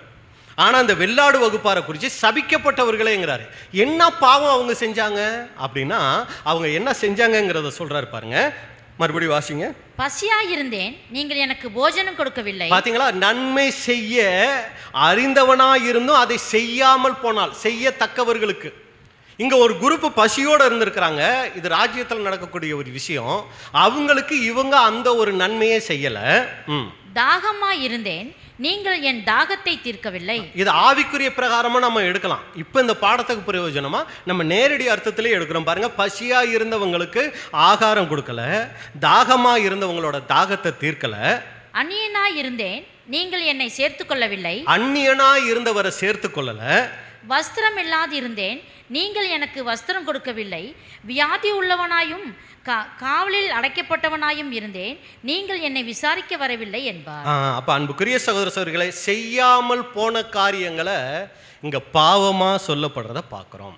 அப்ப இதுல நமக்கு என்ன பாடம் அப்படிங்கும்போது, கடந்த நாட்களில் அன்புக்குரிய சகோதர சகோதரிகளே, நன்மை செய்ய நம்ம அறிந்திருந்தும் நம்ம செய்யாமல் போன நன்மைகள் என்ன? ஃபஸ்ட்டு நீங்கள் எதை யோசிக்கணும்? எதை யோசிக்கணுங்க? எல்லாம் இருக்கீங்களா? எதை யோசிக்கணும்? ஃபஸ்ட்டு நம்ம குடும்பத்தை யோசிக்கணும். கணவன் மனைவியை குறித்து யோசிக்கணும், மனைவி கணவனை குறித்து யோசிக்கணும், பிள்ளைகள் பெற்றோரை யோசிக்கணும், பெற்றோர் பிள்ளைகளை யோசிக்கணும். நான் குடும்பத்தில் ஒரு பிரயோஜனமாக இருக்கிறேனா? அடுத்து சபையில் நான் ஒரு பிரயோஜனமாக இருக்கிறேனா? வேலை செய்கிற இடத்துல ஒரு பிரயோஜனமாக இருக்கிறேனா? அப்படி இல்லைன்னா தேவன் அதை புளிப்பாக பார்க்குறார்.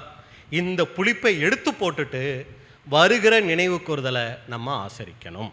சரிங்களா? அப்போ முதல் காரியம் பார்த்துட்டோம், இந்த புளிப்பு காற்றில் கலந்து இருக்கும். ரெண்டாவது இதனுடைய தன்மை என்னன்னா, இந்த புளிப்பு ஈஸ்ட் கண்ணுக்கு தெரியாது. பாவமும் கூட அப்படித்தாங்க. அது எப்படி வரும், எந்த சூழ்நிலையில் வரும் அப்படிங்கிறது கண்டுபிடிக்க முடியாத அளவுக்கு இருக்கும். இதெல்லாம் பாவமா அப்படிங்கிற மாதிரி இருக்கும் பாவம். உன்னத பாட்டு 2ஆம் அதிகாரம் 15வது வசனம். உன்னத பாட்டு 2:15. திராட்சை தோட்டங்களை கெடுக்கிற குறிநரிகளையும் சிறுநரிகளையும் நமக்கு பிடியுங்கள். நம்முடைய திராட்சை தோட்டங்கள் பூவும் பிஞ்சுமாய் இருக்கிறது. திராட்சை தோட்டம் சபையை குறிக்குது. இன்னொரு வகையில் பார்த்தா நம்மளை, தனிப்பட்ட நம்மளை குறிக்குது. இதில் 2 விதமான நரியை பற்றி சொல்லியிருக்கு. ஒன்று குழிநரி, இன்னொன்று சிறுநரி. இந்த சிறுநரியோட சுபாவம் என்ன தெரியுங்களா? இது நமக்குள்ளே இருக்கிற இந்த சிறுநரி எதை அடையாளப்படுத்துதுன்னா, நமக்குள்ளே இருக்கிற சின்ன சின்ன பாவங்கள். சரிங்களா? இந்த சின்ன சின்ன பாவங்கள் என்ன தெரியுங்களா பண்ணிடும்? நம்மளை கெடுத்துருங்களாம். எப்படி கெடுத்துரும்னா, கனி கொடுக்கறத தடுத்துருமா. இந்த உண்மையாக அந்த சிறுநரி என்ன பண்ணுமா, திராட்சை தோட்டத்துக்குள்ளே போயிட்டா இதனுடைய இலக்கு பூரா என்ன தெரியுங்களா, அந்த திராட்சை தோட்டத்தில் இருக்கிற பழங்கள் தானா. இந்த சிறுநரி என்ன பண்ணுமா, போயிட்டு அந்த பழங்களை எல்லாம் சாப்பிட்டு கனி கொடுக்க முடியாதபடி அந்த திராட்சை செடியை வச்சிருமா. இதுபோல் நம்முடைய வாழ்க்கையில் சிறு சிறு பாவங்கள் தேவ சுபாவத்தை நம்ம வெளிப்படுத்த முடியாதபடி தடை செஞ்சிடும். இன்னொரு நரி இருக்கு பாருங்க. இது என்ன நரிங்க? குழிநரி. இதை சகோதரர்கள் சொல்லும்போது, இந்த குழிநரி திராட்சை தோட்டத்துக்குள்ளே வந்துச்சுன்னா தோட்டக்காரருக்கு அதை விரட்டுறதுக்கு மனசே வராதுங்களாம். எல்லாம் கவனிங்க, எல்லாம் இருக்கீங்களா? நல்லா கவனிங்க. இந்த குழிநரி வந்துச்சுன்னா திராட்சை தோட்டக்காரருக்கு அந்த நரியை துரத்தணுங்கிற எண்ணமே வராதுங்களாம். ஏன் தெரியுங்களா? அவ்வளவு கவர்ச்சியாக இருக்குமா இந்த குழிநரி. சரி, பார்க்க பாவமாக அழகாக இருக்கே, சரி இருந்தால் இருந்துட்டு போட்டோன்னு விட்டா இந்த நரி என்ன தெரியுங்களா பண்ணுமா, திராட்சை செடியை வேரோட என்ன பண்ணியிருந்தீங்களா, குழி பறித்து அதுக்குள்ளே போய் உட்காந்துட்டு வேரோட வெளியே தள்ளிருக்கலாம் திராட்சை செடியை. ரெண்டுமே ஆபத்தான நரி தான். அதில் ரொம்ப பயங்கரமான நரி எதுனா இந்த குழிநரி. அப்போ இந்த குழிநரியை உள்ளே விட்டால் குழிப்பறித்து வேறையே எடுத்துரும். இது நம்முடைய ஆவிக்குரிய வாழ்க்கையவே அழிக்கக்கூடிய பாவங்கள். அப்போ இந்த குழிநரிக்கிட்ட இருக்கக்கூடிய முக்கியமான காரியம் என்னன்னா கவர்ச்சி. பார்க்கறதுக்கு ரொம்ப கவர்ச்சியாக இருக்கிறதுனால தோட்டக்காரரே சரி பாவம் இருந்துட்டு போகட்டும் அப்படிங்கிற அளவுக்கு விட்டுருவாருங்களாம். அன்புக்குரிய சகோதர சகோதரிகளே, இது போலத்தான் பாவமும். இந்த பாவம் எப்படிப்பட்டது அப்படின்னா, அது கண்ணுக்கு தெரியாது. ஆனால் அதனுடைய சிம்டம்ஸ் என்னன்னா ரொம்ப கவர்ச்சியை அது காமிக்கும்.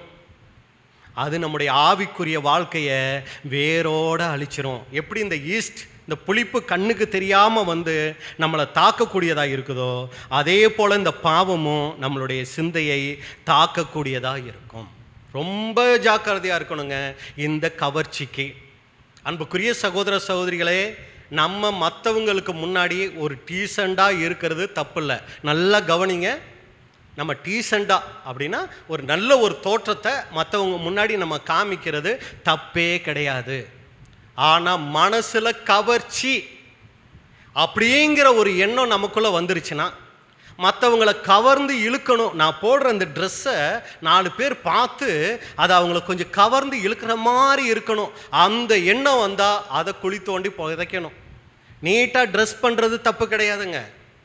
ஆனால் இன்னொருத்தரை கவர்ந்து இழுக்கணும்னு நினச்சி ஒரு சில காரியங்கள் பண்ணுவோம் பாருங்க, அது ரொம்ப ரொம்ப ஆபத்து. அதுதான் இந்த குழிநரி செய்கிற வேலை. ஆவிக்குரிய வாழ்க்கையை வேரோடு எடுத்துரும். ஆதி ஆகமத்திலேயே நம்ம பார்க்குறோம், அந்த 3ஆம் அதிகாரத்தில் முதல் வசனத்தில் ஏன் ஏவாளை சாத்தான் வஞ்சிக்கிறதுக்கு சர்பத்தை பயன்படுத்தினார் தெரியுங்களா? மற்ற காட்டு ஜீவன்களை பார்க்கலும் தந்திரம் உள்ளதாக இருந்ததுன்னு நம்ம பார்க்குறோம். அப்படின்னா என்ன அதுங்க? அதுக்கு சகோதரர்கள் கொடுக்குற விளக்கம் என்ன தெரியுங்களா? அன்னைக்கு ரொம்ப கவர்ச்சியாக எது தெரியுங்களா இருந்துச்சான்?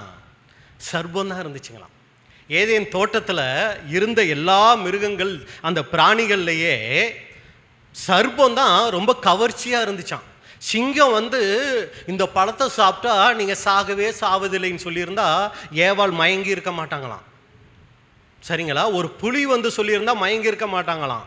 ஆனால் சர்பம் வந்து சொன்னால் அப்படியா அப்படின்னு கேட்டு உடனே நம்பக்கூடிய ஒரு தோற்றத்தை இந்த சர்பம் அன்னைக்கு வச்சிருந்துச்சிங்களாம். நம்ம புரிஞ்சுக்கிற மாதிரி சொல்லணுன்னா, இன்றைக்கி ஒரு டூத் பேஸ்ட்டை யாரோ ஒரு வயலில் போகிற விவசாயி வந்து இதை நீங்கள் விளக்கினால் உங்கள் பற்கள் வெண்மையாகும்னு சொன்னார்னு வைங்க, அட போயா அப்படின்றோம். இதே ஒரு நடிகர் ஒரு நடிகை வந்து சொன்னால் எப்படி பார்ப்போம்? அதை விளம்பரத்தையே அப்படின்னு பார்ப்போம். அவரே இதைத்தான் யூஸ் பண்ணுறாராம். அவர் வாயிலே வைக்க மாட்டார். சரிங்களா? ஆனால் என்ன பண்ணுவார்? வந்து அப்படி காமிச்சு, இல்லைன்னா அதை சாப்பிட்ற மாதிரி இப்படிம்பாரு. ஆனால் அவர் தொட்டே வாயிலே வைக்க மாட்டார்.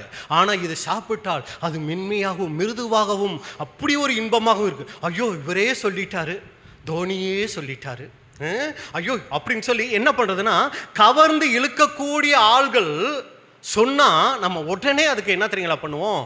கீழ்ப்படியுவோமா, அதை உடனே நம்ம வாங்க ஆரம்பிப்போமா. அதனால தான் ஒவ்வொரு கடைங்களுக்கும் முன்னாடி விளம்பரங்களில் யார் இருக்கிறா? தெரியாத ஆளுங்களாக இருக்கிறாங்க. நமக்கு ரொம்ப தெரிஞ்ச ஆளுங்களை எதுக்கு தெரியுங்களா போஸ்ட்டில் ஒட்டி ஒட்டி வைக்கிறாங்க? அப்போ தான் அது நம்மளை கவர்ந்து இழுக்கும்னு சொல்லி. இதுதான் ஏதேன் தோட்டத்தில் சர்பம் கவர்ந்து இழுக்கக்கூடியதா, கவர்ச்சி உள்ளதாக இருந்துச்சுங்களாம். இது ஏவாள அன்னைக்கு வந்துச்சு. பாவம் உள்ளே வர்றதுக்கு ஒரு காரணமாக இருந்துச்சு. இதுலேயும் அன்புக்குரிய சகோதர சகோதரிகள் நல்லா கவனிச்சிங்கன்னா, இந்த முதலாம் உலகம் எதனால முடிவுக்கு வந்துச்சுங்க?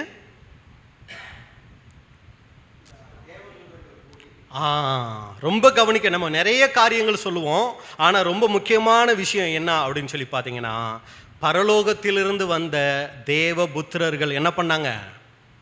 மனுஷ குமாரத்திகளோட, தேவ மனுஷ வித்தியாசம் புரியுதுங்களா? தேவகுமாரர்கள் மனுஷ குமாரத்திகளோட என்ன பண்ணிட்டாங்க? உறவு வச்சுட்டாங்க. யார் இந்த தேவகுமாரர்கள்னா, பரலோகத்தில் தேவனை ஆராதிச்சுக்கிட்டு இருந்தவங்க, தேவனோட இருந்தவங்க. இதை பற்றி யூதா சொல்லும்போது அவங்களுக்கு இருந்துச்சுங்க ஒரு மேன்மை, ஆதி மேன்மைங்கிறார். யூதா 6 வாசிங்க. தங்களுடைய ஆதி மேன்மையை காத்துக்கொள்ளாமல் தங்களுக்குரிய வாசஸ்தலத்தை விட்டுவிட்ட தூதர்களையும் மகா நாளின் நியாய தீர்ப்புக்கென்று நித்திய சங்கிலிகளினாலே கட்டி. அண்டர்லைன் பண்ண வேண்டிய விஷயம் என்ன தெரியுங்களா? ஆதி மேன்மை. இந்த தேவ தூதர்களுக்கே இருந்துச்சுங்க ஒரு மிகப்பெரிய மேன்மை. என்ன அந்த மேன்மை அப்படின்னா, அவங்க என்னத்தை மறந்துட்டாங்கன்னா, தாங்கள் யாருங்கிறத அங்கே மறந்துட்டாங்க. ஏன்னா பரலோகத்தின் வாசிகள் அவங்க பரலோகத்தில் இருக்கிறவங்க. ரொம்ப கேவலமான இந்த பூமிக்கு வந்திருக்கிறாங்க. அப்படிதான் புரிஞ்சுக்கிறதுக்காக நான் சொல்கிறேன். பரலோகத்தையும் பூமியும் ஒப்பிட்டா எந்த அளவுக்கு இங்கே பூமியை தராசில் வைக்க முடியும்? பரலோகத்துக்கும் பூமிக்கு ஏதாவது சமமாக இருக்க ஏதாவது இருக்கா? சுத்தமாக இல்லைங்க. பாவம் நிறைஞ்சு போய் கிடக்கு இந்த பூமி. பரலோக தேவ தூதர்கள் இந்த பூமிக்கு வந்திருக்கிறாங்க, ரொம்ப கேவலமான இந்த பூமிக்கு வந்திருக்கிறாங்க. ஆனால் இவங்க எதை மறந்துட்டாங்கன்னா, நான் யாரு அப்படிங்கிறத மறந்துட்டாங்க, நான் எதுக்காக இங்கே வந்திருக்கிறேங்கிறத மறந்துட்டாங்க, தனக்கு இருக்கிற மேன்மை என்னங்கிறத மறந்துட்டாங்க, தங்களுடைய நிலை என்னங்கிறத மறந்துட்டாங்கன்னு இதை மறக்க வச்சது எது? கவர்ச்சி. யாருடைய கவர்ச்சி? கேவலம் இந்த பூமியில் இருக்கிற பெண்களினுடைய ஒரு கவர்ச்சி. இவங்களுடைய நிலைமையும் அவங்களுடைய நிலைமையும் பார்த்தா ஈடு இணையே இல்லை.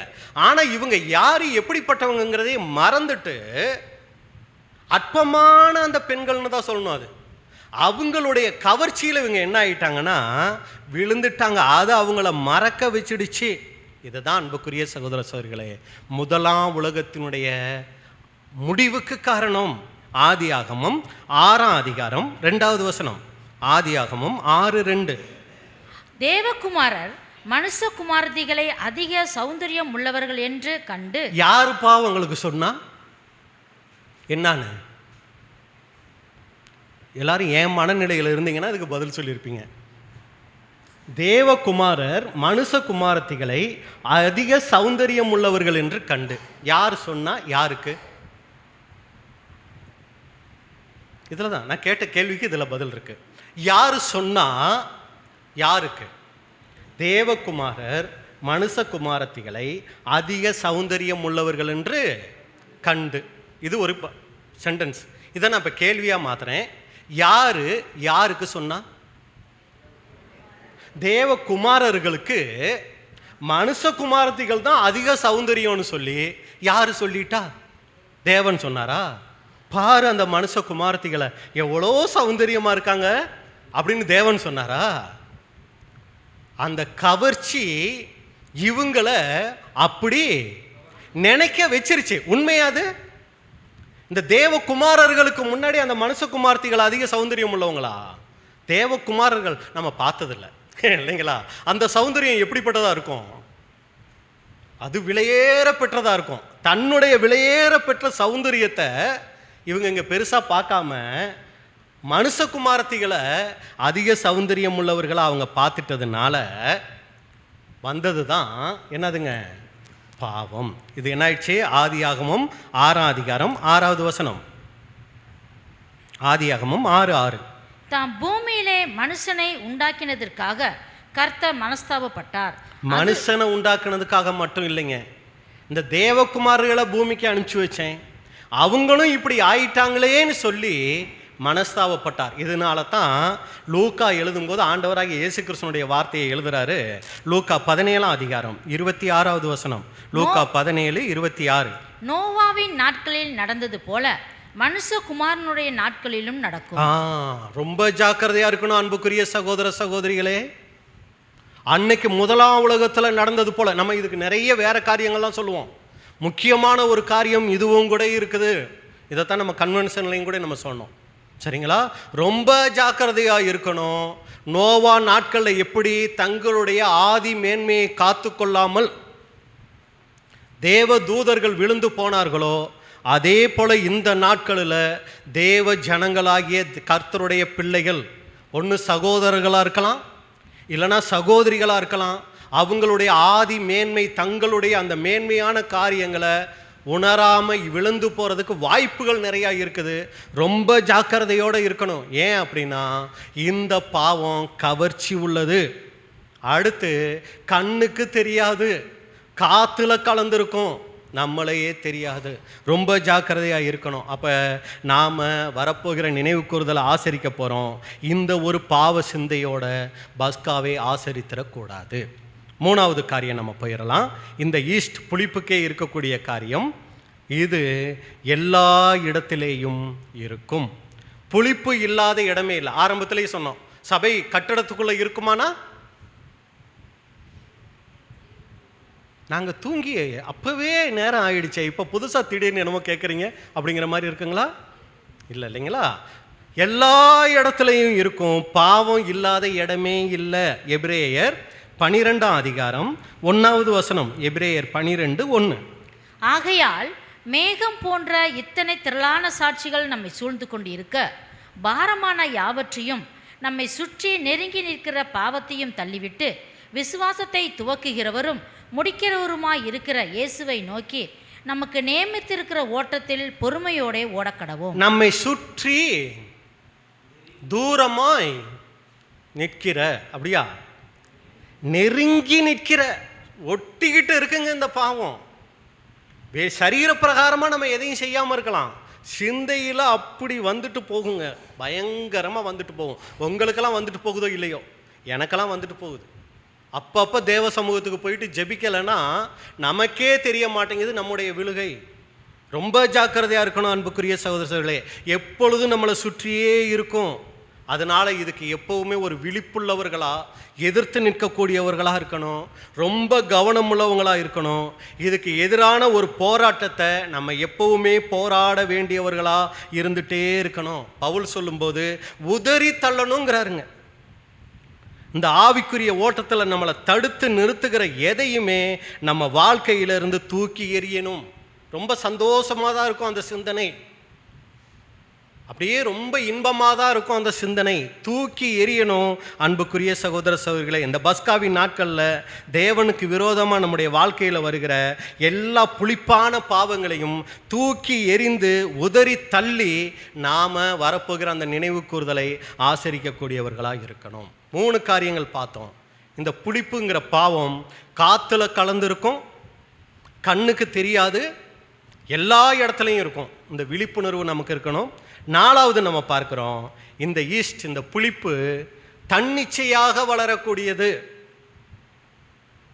ஒரு செடியை வளர வைக்கணும்னா அதுக்கு என்னெல்லாம் பண்ணணுங்க? நல்ல மண்ணாக இருக்கணும் ஃபஸ்ட்டு, சரிங்களா? அடுத்து அதுக்கு சரியாக பார்த்து தண்ணி ஊற்றணும், அதுக்கு தேவையான எரு போடணும். இதெல்லாம் பண்ணுனா தான் அந்த செடி வளரும். ஆனால் அந்த பாவத்தை வளர்க்குறதுக்கு என்ன பண்ணணுங்க? எதுவுமே பண்ணாமல் இருந்தாலே போதும், தன்னை போல் இது என்னவாயிடும்? வளர்ந்துடும். நம்ம ஒரு பரிசுத்த வாழ்க்கை வாழணுன்னா என்ன பண்ணணும்? அது பிரதர், கஷ்டப்பட்டு எந்திரிச்சு குளித்து ரெடியாகி சபைக்கு வரணும், சத்தியத்தை கேட்கணும், இல்லைன்னா ஏதாவது யூடியூப்பில் ஒரு தேவனுடைய வார்த்தையை கேட்கணும், இவ்வளோ வேலை செய்யணுங்க, நிறைய அர்ப்பணிக்கணுங்க தேவனுக்கு பிரியமாக வாழ்கிறதுக்கு. ஆனால் பாவம் செய்கிறதுக்கு என்ன பண்ணால் போதும் தெரியுங்களா? சும்மா சேரை போட்டு சும்மா உட்கார்ந்தா போதும். தன்னை போல் அது என்ன வாங்கிட்டு, அதை காற்றுல இருக்கதாச்சே, தன்னை போல் என்ன தெரியுங்களாகும்? அது நம்ம மனசை ரொப்பிடுங்க. பாருங்கள், அதுக்கு தான் நல்ல உதாரணம் சொல்லுவாங்க. பாட்டலில் ஃபுல்லாக தண்ணி இருக்குது, ஏற்கனவே சொன்ன உதாரணம் தான் நினைக்கிறேன். இப்போ அந்த தண்ணியை குடிக்கிறோம், பாதி பாட்டில் ஆகிடுச்சு. இப்போ தண்ணி எவ்வளோ இருக்கும்? ரொம்ப ஈஸியான கொஸ்டின் தான். ஒரு பாட்டில் தண்ணி, பாதி தண்ணியை குடிச்சிட்டோம், மீதி பாட்டிலில் மீதி எவ்வளோ தண்ணி எவ்வளோ இருக்குங்க? மீதி பாதி என்ன இருக்கும்? எப்படி காற்று வந்துச்சு? நம்ம தண்ணியை குடிச்சிட்டு ஊதி ரொப்பணுமா? என்ன பண்ணுங்க? அதுவாக ரொப்பிக்குங்க. அதுபோல் அன்புக்குரிய சகோதர சகோதரிகளே, இந்த பாவம் வர்றதுக்கு நம்ம எந்த முயற்சியும் செய்ய வேணாங்க. அது தன்னை போல என்ன பண்ணுன்னா அது உள்ளே வந்துடக்கூடியதாக இருக்குது. ஒரு செல், அந்த புளிப்பு ஈஸ்ட்டு ஒரு செல் உள்ளே வந்தாலே எல்லாத்தையும் புளிப்பாக்கிடுற மாதிரி இந்த பாவம் ஒரு துளி உள்ளே வந்தாலே போதும், எல்லாத்தையும் கொஞ்சம் கொஞ்சமாக வளர்ந்து வளர்ந்து வளர்ந்து வளர்ந்து அது என்ன பண்ணிடும்னா அது முழு பாவியாக நம்மளை மாக்கிரும். யாக்கோபு 1:15. யாக்கோபு 1:15. பின்பு இச்சையானது கர்ப்பம் தரித்து பாவத்தை பிறப்பிக்கும், பாவம் பூரணமாகும் போது மரணத்தை பிறப்பிக்கும். இதுதாங்க ஃபஸ்ட்டு கரு வரும். ஃபஸ்ட்டு கரு கர்ப்பம் அப்படியே தரிச்சு அது ஒரு நாள் என்ன பண்ணும்? குழந்தையே பெற்று எடுத்துரும். ஒரு குழந்தைய பெற்று எடுக்கிறதுக்கே 10 மாதம் ஆகுது. இது போல் இந்த பாவம் என்ன தெரியுங்களா பண்ணும்? கொஞ்சமாக உள்ளே வந்துச்சுன்னா கொஞ்சம் கொஞ்சமாக பெருகி என்ன தெரியுங்களா ஆகிடும்? முழு பாவியாக மாற்றிடும். இதை புரிஞ்சுக்கிறதுக்காக ஒரு சம்பவம் கதை சொல்லணுன்னா, ஒரு பெரிய கடை, இது தண்ணி ஆறு ஓடிட்டுருக்குது. அது பார்த்தீங்கன்னா ஒரு பெரிய மிருகம், உதாரணத்துக்கு ஒரு மாடுன்னு வச்சுக்கலாமே, இல்லை யானைன்னு வச்சுக்கலாம். யானை செத்து அதில் வந்துக்கிட்டு இருக்குது. இப்போ கழுகு என்ன தெரியுங்களா பண்ணுது? அங்கேருந்து அப்படியே கழுகுக்கு எதா ரொம்ப பிடிக்கும்? பிணம் எங்கேயோ அங்கே கழுகு வரும், சரிங்களா? இப்போ யானை செத்து அந்த பிணம் போய்கிட்டு இருக்குது. கழுகு என்ன பண்ணுதுன்னா அப்படியே கொத்தி கொத்தி அந்த மாம்சத்தை எடுத்துக்கிட்டு போகுது, அந்த கரைக்கு போகுது, சாப்பிடுது, மறுபடி வருது, கொத்துது, சாப்பிடுது. அதுக்கு ஒரு யோசனை வந்துடுச்சு, எவ்வளவு நேரம் தான் இப்படியே போய்கிட்டே இருக்குது, நல்லா சாப்பிட்டுட்டே போயிடலாம் அப்படின்னு சொல்லி என்ன தெரியுங்களா பண்ணிருச்சு? அந்த யானை மேலேயே உட்காந்தி அது தண்ணியில் அப்படியே நகர்ந்து போய்கிட்டே இருக்குது. இந்த கழுகு என்ன பண்ணிருச்சுன்னா அதுலேயே உட்காந்து நல்லா திருப்தியாக சாப்பிட ஆரம்பிச்சிருச்சு. ஃபுல்லாக சாப்பிட்டு முடிச்சுட்டு, கழுகுக்கு ஏப்பமெல்லாம் வராது அப்படிங்காதீங்க, புரிஞ்சுக்கிறதுக்காக சொல்கிறேன். நல்லா ஃபுல்லாக சாப்பிட்டு முடிச்சுட்டு இப்போ சரி போகலான்னு ரெக்கையை அடிக்குது. என்ன பண்ண முடியலை? பறக்க முடியலை. ஏன் பறக்க முடியலைங்க? ஏன்னா நிறையா சாப்பிட்டது மட்டும் இல்லைங்க, இது நிறையா சாப்பிட சாப்பிட அந்த மாம்சம் அழுகி இருக்கும் இல்லைங்களா, அதில் இந்த வெயிட்டுக்கு என்ன ஆக ஆரம்பிச்சிருச்சுன்னா இந்த காலு கொஞ்சம் கொஞ்சமாக உள்ளே போய் போய் நல்லா உள்ளே போய் நல்லா பதிஞ்சிருச்சு. ஆரம்பத்தில் லைட்டாக கொத்திக்கிட்டு போகிற வரைக்கும் என்ன ஆகலை, இதுக்கு தெரியலை. வந்துச்சு, கொத்திச்சு, கரைக்கு போயிடுச்சு, கொத்திச்சு, போய் சாப்பிட்டுச்சு, போய்கிட்டே இருந்துச்சு, கழுகு பொழைச்சிருச்சு. ஆனால் நல்லா சாப்பிட்லாமேன்னு சொல்லி உட்காந்துச்சு பாருங்க, அப்படியே அந்த கால் உள்ளே போய் அதோட பின்னி பிணைஞ்சிருச்சு. இப்போ கழுகு என்னத்தான் ரெக்கையை போட்டு அடித்தாலும் என்ன பண்ண முடியலை, எந்திரிக்க பழக்க முடியலை, நல்லா மாட்டிருச்சு. கொஞ்சம் கொஞ்சமாக அந்த மாம்சம் போய் ஒரு பெரிய பள்ளத்துக்குள்ளே என்ன ஆயிடுச்சு, கீழே அருவியில் அங்கே போய் விழுகுது. அதோடு சேர்ந்து யார் செத்தா, கழுகும் செத்து போச்சு. அதனால பிரதர், நாங்களும் இந்த கழுகு மாதிரி அப்பப்போ போயிட்டு கொத்திட்டு வந்துடும். அப்படி நினைக்கக்கூடாதுங்க. அப்படி நினைக்கிறது தான் நாளைக்கு என்ன தனிங்களை பண்ணும், சுத்தமாக அங்கேயே போய் உட்கார்ந்து என்ன பண்ண ஆரம்பிச்சிடும். ஒரு மெசேஜ் இன்னைக்கு நமக்கு ரொம்ப மோசமான, அதாவது ரொம்ப உபயோகமான ஒரு பொருள் எதுனாலும் இந்த மொபைல். அதே நேரத்தில் ரொம்ப மோசமான ஒரு இதை கூடவே வச்சுக்கிட்டு இருக்கோம்னா, மாம்சத்தோடையே ஒட்டி வச்சுக்கிட்டு நெருக்கி வச்சுக்கிட்டு இருக்கிறது எதுங்க, இந்த மொபைலுங்க. ரொம்ப மோசமானது. ரொம்ப விழிப்புணர்வோடு இருக்கணும். அதனால தான் நான் சொல்லுவேன், நம்மளுடைய மொபைலை நம்ம வீட்டில் இருக்கிற எல்லாரும் பார்க்குற மாதிரி வைக்கணும். இப்போ என் மொபைல் இருக்குன்னா எங்கள் வீட்டில் எப்போ வேணாலும் அவங்க அதை ஓப்பன் பண்ணி பார்க்கலாம். என் பையன் எப்போ வேணாலும் அதை ஓப்பன் பண்ணி பார்க்கலாம்.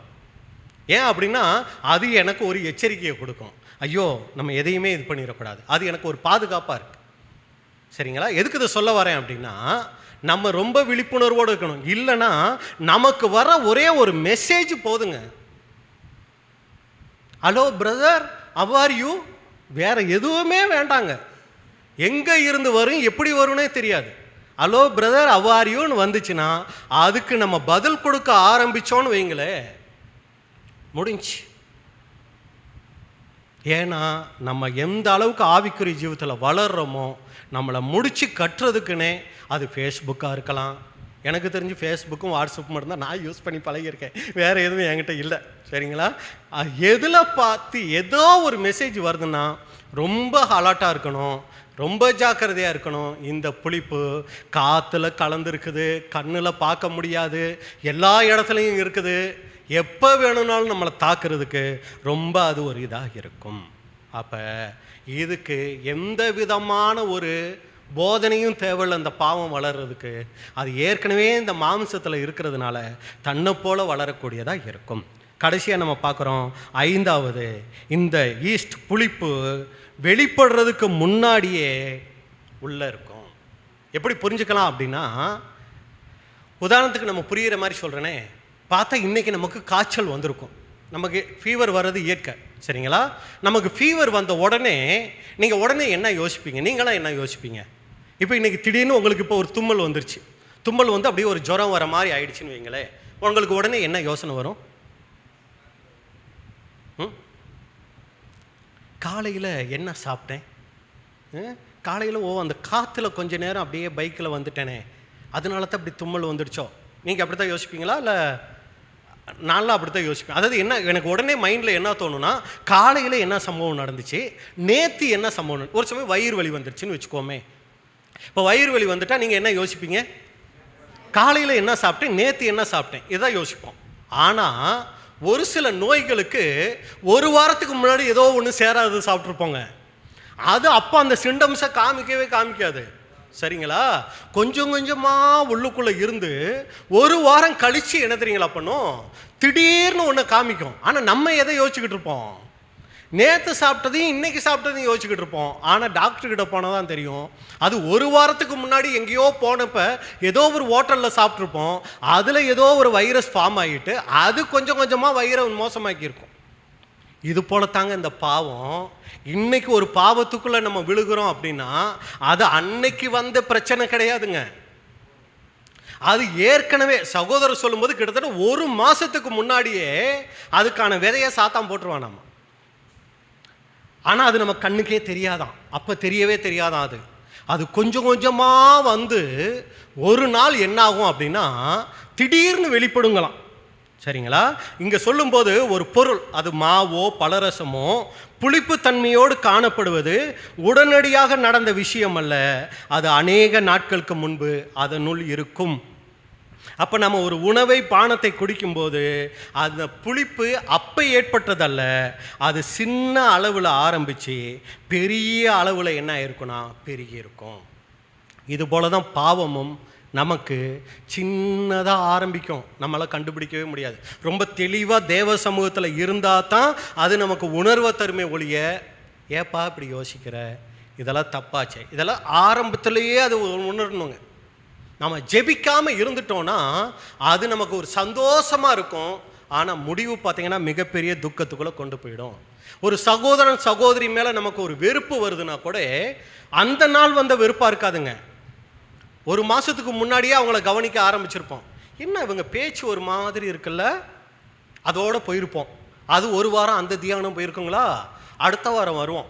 அடுத்த வாரம் வந்து இவங்க என்ன இந்த மாதிரி ட்ரெஸ் எல்லாம் பண்ணுறாங்க, இது அடுத்த வாரம் அந்த தியானத்தில் போயிடும். இங்கே வந்து சத்தியம் கேட்ட தியானமெல்லாம் இருக்காது. இங்கே பார்த்து இந்த தியானம் தான் நமக்கு ரொம்ப ஆரோக்கியமாக இருக்கும். சரிங்களா? அதுக்கு அடுத்த வாரம் வருவோம். அவங்க நமக்கு ஸ்தோத்திரம் சொல்லியிருக்க மாட்டாங்க. உடனே என்ன ஆகும், நமக்கு பாரு அன்னைக்கு அப்படி பண்ணாங்க, போன வாரம் இப்படி பண்ணாங்க, இன்னைக்கு வர்றேன் ஒரு பிரைஸ்லாடு கூட சொல்லலை. இதுதான் இவங்க ஆவிக்குரிய வளர்ச்சி. இந்த தியானம் அந்த ஒரு வாரம் போகும். அதுக்கு அடுத்த வாரம் வருவோம். சரிங்களா? அடுத்த வாரம் வரும்போது அவங்க யாருக்கிட்டையாவது ஏதாவது ஒரு, அவங்க சாதாரணமாக பேசியிருப்பாங்க, நம்ம பார்வையே எப்படிப்பட்டதாக தான் இருக்குது, மோசம். ஏன்னா இவங்க மேலே தவறுங்கிற எண்ணம் உள்ளுக்குள்ளே வந்துடுச்சு இல்லைங்களா? இப்போ இவங்க ஏதோ ஒரு வார்த்தை பேசுவாங்க, பேசுன உடனே நமக்கு என்ன சொன்னோம், பாருங்க இதெல்லாம் ஆவிக்குரியவங்க பேசுகிற பேச்சா. ஆனால் நம்ம அந்த மாதிரி சகஜமாக பேசுவோம். ஆனால் அது நமக்கு இப்போ தோணாது, இதெல்லாம் ஆவிக்குரியவங்க பேசுகிற பேச்சா. இந்த வார்த்தை என்ன தெரியுங்களாகும், ஒரு வாரம் தியானத்தில் ஓடும். இந்த ஒரு வாரம் தியானம் என்ன தெரியுங்களா ஆகிடும், இதை வந்து நம்ம 4 பேர்கிட்ட பேசுவோம், இல்லைன்னா நம்மளே யோசிப்போம். அடுத்து வருங்க அவங்க மேலே ஒரு கசப்பு. சே, இவங்கெல்லாம் ஒரு கிறிஸ்தவங்க, இவங்கெல்லாம் எதுக்கு சத்தியம் கேட்டுட்டு நம்ம மாதிரி தான் கேட்டாங்க, ஏன் இவங்க இப்படி இருக்கிறாங்க, கசப்பை அது கொண்டு வருங்க. சரிங்களா? இந்த கசப்பை நம்ம வளர விட்டோம்னா அடுத்து அது கொண்டு வருமா அவங்க மேலே கோபம். வசனம் நம்ம வாசிச்சிடலாம். எபேசியர் 4ஆம் அதிகாரம் 31வது வசனம். எபேசியர் 4:31. சகலவிதமான கசப்பும். பார்த்தீங்களா? சகலவித கசப்பு. அப்படின்னா இந்த விதத்தில் தான் கசப்பு வரணுங்கிற அவசியமே கிடையாதுங்க. அது எந்த விதத்தில் வேணாலும் வரலாம், சகல விதத்தில் இருக்கலாம். அந்த சகல விதமான கசப்பு உள்ள வரும்போதே தேவ சமூகத்துக்கு போயிடணும். அப்பா பாருங்கப்பா, இந்த சகோதரி மேலே எனக்கு கசப்பு வருது, அவங்க எப்படியோ இருந்துட்டு போட்டோம், ஆனால் கசப்போட நான் இருக்கக்கூடாது. அவங்க அப்படி இருந்தாங்கன்னா அது அவங்களுக்கு தான் லாஸு. ஆனால் கசப்பு வந்துருச்சுன்னா நான் தானே லாஸ் ஆகுறேன், நான் தானே உங்களை விட்டு தூர போகிறேன்.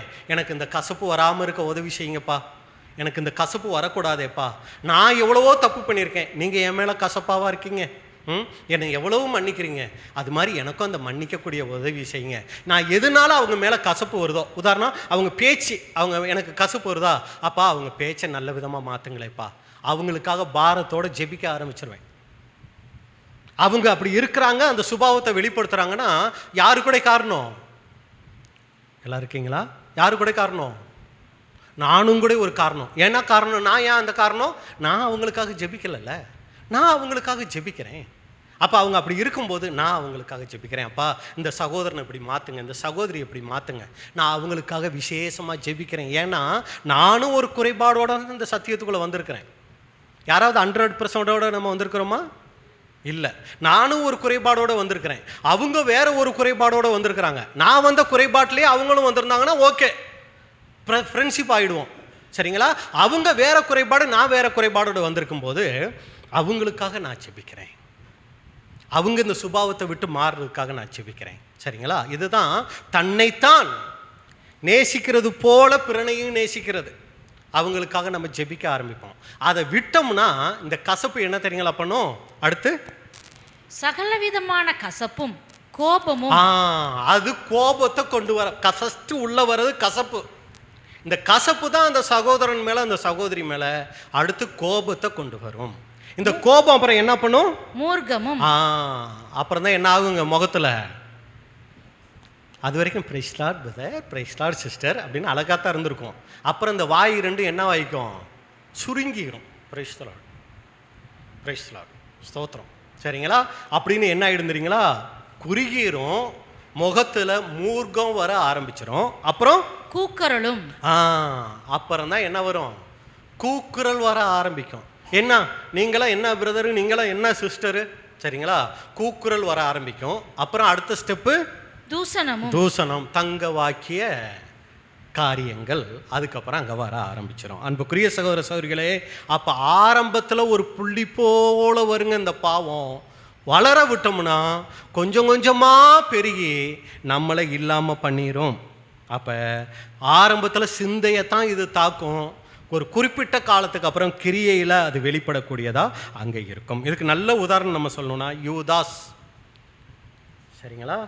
யூதாஸ்குள்ளே நீங்கள் பார்த்தீங்கன்னா ஆரம்பத்தில் வசனம் சொல்லும், சாத்தான் அவன் இருதயத்தை, நீங்கள் யோவான் 13:2 நீங்கள் எடுத்து வாசிக்கங்க. அப்புறம் வசனம் எப்படி சொல்லும் தெரியுங்களா? சாத்தான் அவன் இருதயத்தை தூண்டினான். தூண்டுறது. யூதாஸ் பாத்தியா இவரை இப்படியே விட்டீங்கன்னா சாகரேன்னு தான் சொல்லிக்கிட்டு இருப்பாரு. இவர் தேசத்தையும் பிடிக்க மாட்டார், ஒன்னையும் பண்ண மாட்டார். போய் காட்டி கொடு, அப்போ உனக்கு ஒன்று பணம் கிடைக்கும். இல்லைன்னா இவர் என்னவாவார், ராஜாவாகிறதுக்கான முயற்சிகள் செய்வார். ஏதோ ஒன்று சொல்லியிருக்கிறார் அவருக்குள்ள. அந்த பண ஆசையா இயேசு கிறிஸ்துவை காட்டி கொடுக்கணுங்கிற என்னமா தூண்டினான்னு இருக்கும். இதுக்கப்புறம் அவங்க எல்லாரும் உட்காந்து சாப்பிட்றாங்க பாருங்க. சாப்பிட்டு முடிச்சு அந்த துணிக்கி அவன் கையில் கொடுத்த உடனே 13:27 வரும், புகுந்தான். நமக்குள்ளையும் இப்படித்தாங்க. சாத்தான் ஃபர்ஸ்ட் தூண்டுதல் வரும்போதே நம்ம ஜெயிக்க பழகணும். விட்டோம்னா உள்ள புகக்கூடிய காரியங்கள் வந்துடும். யோவான் 12:6 வாசிருங்க. அவன் தரித்திரரை குறித்து கவலைப்பட்டு இப்படி சொல்லாமல், அவன் திருடனானபடியினாலும் பணப்பையை வைத்துக்கொண்டு அதிலே போடப்பட்டதை சுமக்கிறவன் ஆனபடினாலும் இப்படி சொன்னான். யூதாசுக்குள்ள அந்த பண ஆசை ரொம்ப நாளா இருந்துச்சுங்க. அப்ப அது வெளிப்படல, உள்ளுக்குள்ள இருந்துச்சு. ஆனா அதுக்கான ஒரு காரணம் கிடைச்ச உடனே, அதுக்கான ஒரு வாய்ப்பு கிடைச்ச உடனே அது வெளியில வெளிப்படுது. நம்மளும் கூட நம்ம உண்மையிலேயே யாருங்கிறத வெளிப்படுத்துறதுக்கு நமக்கும் ஒரு சோதனை அவசியமாக இருக்குது. அதான் அடிக்கடி நான் சொல்கிற விஷயம். எகிப்து தேசத்துலேருந்து இஸ்ரேல் ஜனங்கள் புறப்படும் போதே எத்தனை பேர் போவாங்கன்னு யாருக்கு தெரியும்? எல்லாம் இருக்கீங்களா? எகிப்தில் இருந்து இஸ்ரேல் ஜனங்கள் புறப்படும் போதே எத்தனை பேர் கானான் தேசம் போய் சேருவாங்கன்னு யாருக்கு தெரியும்? எத்தனை பேர் போவாங்கன்னு தேவனுக்கு தெரியும். 2 பேர் தான் போவாங்கன்னு தேவனுக்கு நல்லாவே தெரியும். யாருக்கு தெரியாது? அவங்களுக்கு தெரியாது. புறப்பட்டாங்கல்ல, துதிப்போம் அல்லேலூயா பாடி அப்படின்ட்டு வந்தாங்க இல்லைங்களா? அப்படி வந்தவங்களுக்கு தெரியாது நம்ம போய் சேர மாட்டோங்கிறது. சரிங்களா? அப்போ ஒரு சமயம் மோசே வெளியில் வந்து செங்கடலுக்கு முன்னாடியே, லட்சக்கணக்கில் கிளம்பிட்டீங்கப்பா, 2 பேர் தான் இதில் போவாங்க அப்படின்னா யாரை பார்த்து சொல்கிற? நாங்களும் என்ன சும்மா வந்திருக்கோம்னு நினச்சியா? பஸ்க்கு ஆசரிச்சிருக்கிறோம், ஆட்டு மாமிசம் சாப்பிட்ருக்குறோம். நாங்கள் என்ன சாதாரண நினச்சா எல்லாரும் போயிடுவோம் தெரியுமா? அந்த அளவுக்கு பயபக்தியோடு வந்திருக்கிறோம். அப்படி தான் சொல்லியிருப்பாங்க எல்லாரும். ஏன்னா அவங்க மனசில் என்ன இருந்துச்சுன்னா, நம்ம எல்லாருமே காணான்னு போயிடுவோன்னு தான் நினச்சாங்க. ஆனால் செங்கடல் முன்னாடி வரும்போது தான் அவங்க யாருங்கிறது யாருக்கு தெரிஞ்சு? அவங்களுக்கே தெரிஞ்சு. தேவனுக்கு தெரியும் அவங்க முறுமுறுப்பாங்கன்னு. ஆனால் அவங்களுக்கு தெரியுது, செங்கடல் கிட்ட வந்தால் முறுமுறுப்போம், மாறா தண்ணீர் கசப்பாக இருந்தால் முறுமுறுப்போம், மண்ணா கிடைக்க இது சாப்பாட்டுக்கு கறி கிடைக்கலன்னா முறுமுறுப்போம். இப்படி எல்லாத்துக்கும் முறுமுறுப்போங்கிறத அவங்க தெரிஞ்சுக்கிறதுக்காகத்தாங்க அந்த பிரயாணமே. தேவனுக்கு முன்னாடியே தெரியும். அதனால நம்ம இத்தனை பேர் உடன்படிக்கை பண்ணி ஞானஸ்நானம் எடுத்து வந்திருந்தாலும் நம்மள எத்தனை பேர் போவாங்கன்னு யாருக்கு தெரியும்? தேவனுக்கு முன்னாடியே தெரியும். யாருக்கு தெரியாது? நமக்கு தான் தெரியாது. நம்ம யாருங்கிறத தெரிஞ்சுக்கிறதுக்கு தான் இந்த ஓட்டம் ஓடிக்கிட்டு இருக்கிறோம். ஒரு சோதனை வந்தால் தெரியும், பழைய ஆளாக நான் இருக்கணும், முன்ன மாதிரி நான் இருக்கணும். இதெல்லாம் எதுக்கு சொல்லுவோம்? நான் யார் தெரியுமா அப்படிங்கிறதுக்கு இதெல்லாம் சொல்லுவோம். அப்போ உண்மையிலேயே நம்ம யாருன்னு தெரிஞ்சுக்கிறதுக்கு தான் அன்புக்குரிய சகோதர சகோதரிகளே இந்த ஓட்டம் ஓடிக்கிட்டு இருக்கிறோம்.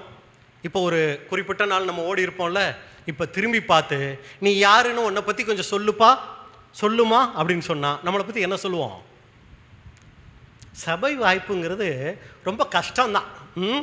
அது கொஞ்சம் சந்தேகம்தான். ஏன் அப்படின்னா அது அப்படி இருக்கணும்ல. அப்படி இருக்கணும்லன்னா என்ன அர்த்தம்? என்னால் இருக்க முடியலையே அப்படின்னா நம்மளுக்கு தகுதி இல்லைன்னுலாம் கிடையாதுங்க. நமக்கு தகுதி இருக்குன்னு தெரிஞ்சுதான் அவர் கூப்பிட்டுருக்கிறாரு. தகுதி படுத்திக்க வேண்டியது யார் கையில் இருக்கு? நம்ம கையில் தான் இருக்கு. வரும், அதெல்லாம் ஜெயிக்கிறதுக்கு தான் இந்த ஓட்டம். மாறா தண்ணீர் கசப்பாக தான் இருக்கும். ஆனால் அதை ஜெயிக்கிறதுக்கு தான் இந்த ஓட்டம். சரிங்களா? கறி காடை கவுதாரி ஆசை வரத்தான் செய்யும், அதை ஜெயிக்கிறதுக்கு தான் இந்த ஓட்டம். சரி, கடைசியாக நம்ம முடிக்கலாம், நேரம் ஆயிடுச்சு. கடைசியாக அந்த புளிப்பை குறித்து நம்ம பார்க்கும்போது 5 காரியங்கள் பார்த்தோம். ஒன்று, காற்றில் கலந்திருக்கும், கண்ணுக்கு தெரியாது, எல்லா இடத்துலையும் இருக்கும், இது தன்னிச்சையாய் வளரும், வெளிப்படுறதுக்கு முன்னாடியே உள்ளே இருக்கும். அடுத்து இந்த புளிப்பில்லா அப்பத்தை என்ன பண்ணணும்? யாத்திராகமம் 12:15.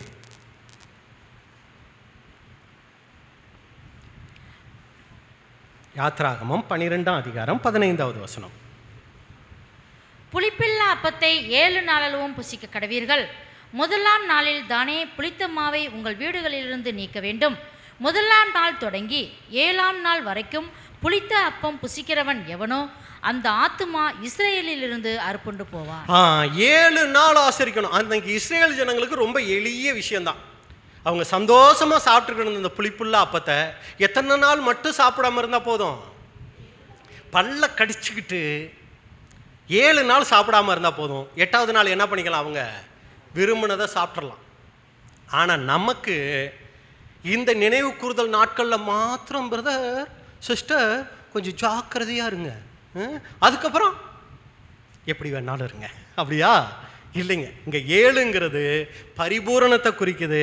அப்போ நம்ம பரிபூரணம் அடைகிற வரைக்கும், அப்படின்னா எப்போ பரிபூரணம் அடைவோம்? சாகும்போது.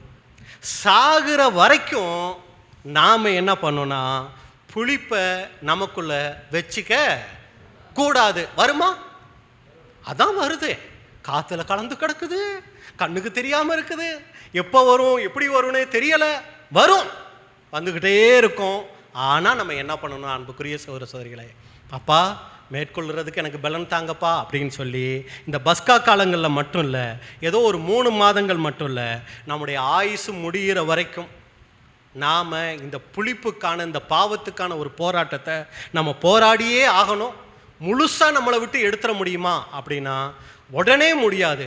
கொஞ்சம் கொஞ்சமாக நம்ம என்ன பண்ணணும்னா ஜெபிச்சு ஜெபிச்சு கிருபை வாங்கி வாங்கி இதனுடைய வீரியத்தை, இதனுடைய ஆளுகத்தன்மையை நம்ம குறைக்கணும்.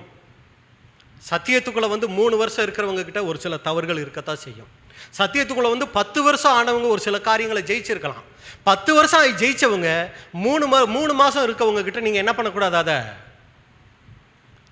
ஹலோ எதிர்பார்த்துடக்கூடாது. என்ன அவங்க சத்தியத்துக்குள்ளே இப்படி ஆயிடுச்சு, நம்ம 3 மாதத்தில் என்ன அளவில் இருந்தோங்கிறது நமக்கு தானே தெரியும், இல்லைங்களா? கிருபை வாங்கணும். என்ன போலத்தான் அவங்களும் வந்திருக்கிறாங்க. நம்ம ஒரு 10% ஜெயிச்சிட்டோம்னா சபையில் இருக்கிற எல்லாரும் 10% ஜெயிச்சிருக்கணும் அவசியம் இல்லை. அவங்க வளர்ச்சிக்கு தகுந்த மாதிரி அவங்க ஜெயிச்சு வருவாங்க. நாம் என்ன பண்ணோம்னா தன்னைத்தான் சோதித்து அறியணும். சரிங்களா? ரொம்ப ஜாக்கிரதையாக இருக்கணும் அன்புக்குரிய சகோதர சகோதரிகளே. நம்மை நாமே சோதித்து நம்மை நாமே நியாயம் தீர்த்து நாம் நமக்குள்ள தேவன் உணர்த்துகிற காரியங்களை நீக்க பிரயாசம் எடுக்கணும். இந்த பாவத்துக்கான போராட்டம் ஒரு நாளில் முடியாது, இது வாழ்க்கை முழுவதும் போராட வேண்டியதாக இருக்குது. அப்போ இதோடு நம்ம முடிக்கிறோம். நாம் கடந்த நாட்களில் ஆண்டவராகிய இயேசு கிறிஸ்துவினுடைய மரணத்தை எப்படி நினைவு கூர்ந்தோம்? இந்த வருஷமும் அதே மனநிலையோட அதே சுபாவத்தோட அப்படியே தான் ஆசரிக்க போகிறோமா? பாவத்தோட ஆளுக, பாவத்தோட வீரியம் நமக்குள்ளே குறைக்கப்பட்டிருக்கா? கூடி இருக்குதா? கூடி இருந்தால் அது துணிகரம், குறைக்கப்பட்டிருந்தா தேவனுக்கிட்ட கிருபை வாங்கியிருக்கிறோன்னு அர்த்தம். அப்போ கடைசியாகி ஒரு கேள்வி, நாம் இந்த வருடம் ஒரு சில தவறுகளையெல்லாம் விட்டு கடந்து போகக்கூடியவங்களா, பாஸ் ஓவர் கடந்து போகக்கூடியவங்களா இருக்க போகிறோமா, இல்லை வெறுமனே நாட்களை கடத்தி போக போகிறோமா? ஒரு சடங்காச்சாரமான ஒரு பாஸ் ஓவரை தான் நம்ம ஆசரிக்க போகிறோமா, இல்லை உண்மையிலேயே இந்த வருஷம் எனக்குள்ளே ஒரு சில உணர்வுகள்லாம் வாங்கியிருக்கேன் பிரதர், அதையெல்லாம் தேவ சமூகத்தில் நான் விடுறேன், நான் வரப்போகிற வருடத்தில் ஒரு சில தீர்மானங்கள் எடுக்கிறேன், இப்படி ஆண்டவருக்குன்னு அவருடைய கிருபை பரிசுத்தாவியை வாங்கி நான் ஒரு நல்ல ஒரு வாழ்க்கை வாழ்கிறதுக்கு நான் முடிவெடுக்கிறேன்னு சொன்னோம்னா நாம் தேவனால் ஆசீர்வதிக்கப்பட்டவர்கள். ஒரு தீர்மானமும் எடுக்கிறதுல ஒன்றுமே இல்லை.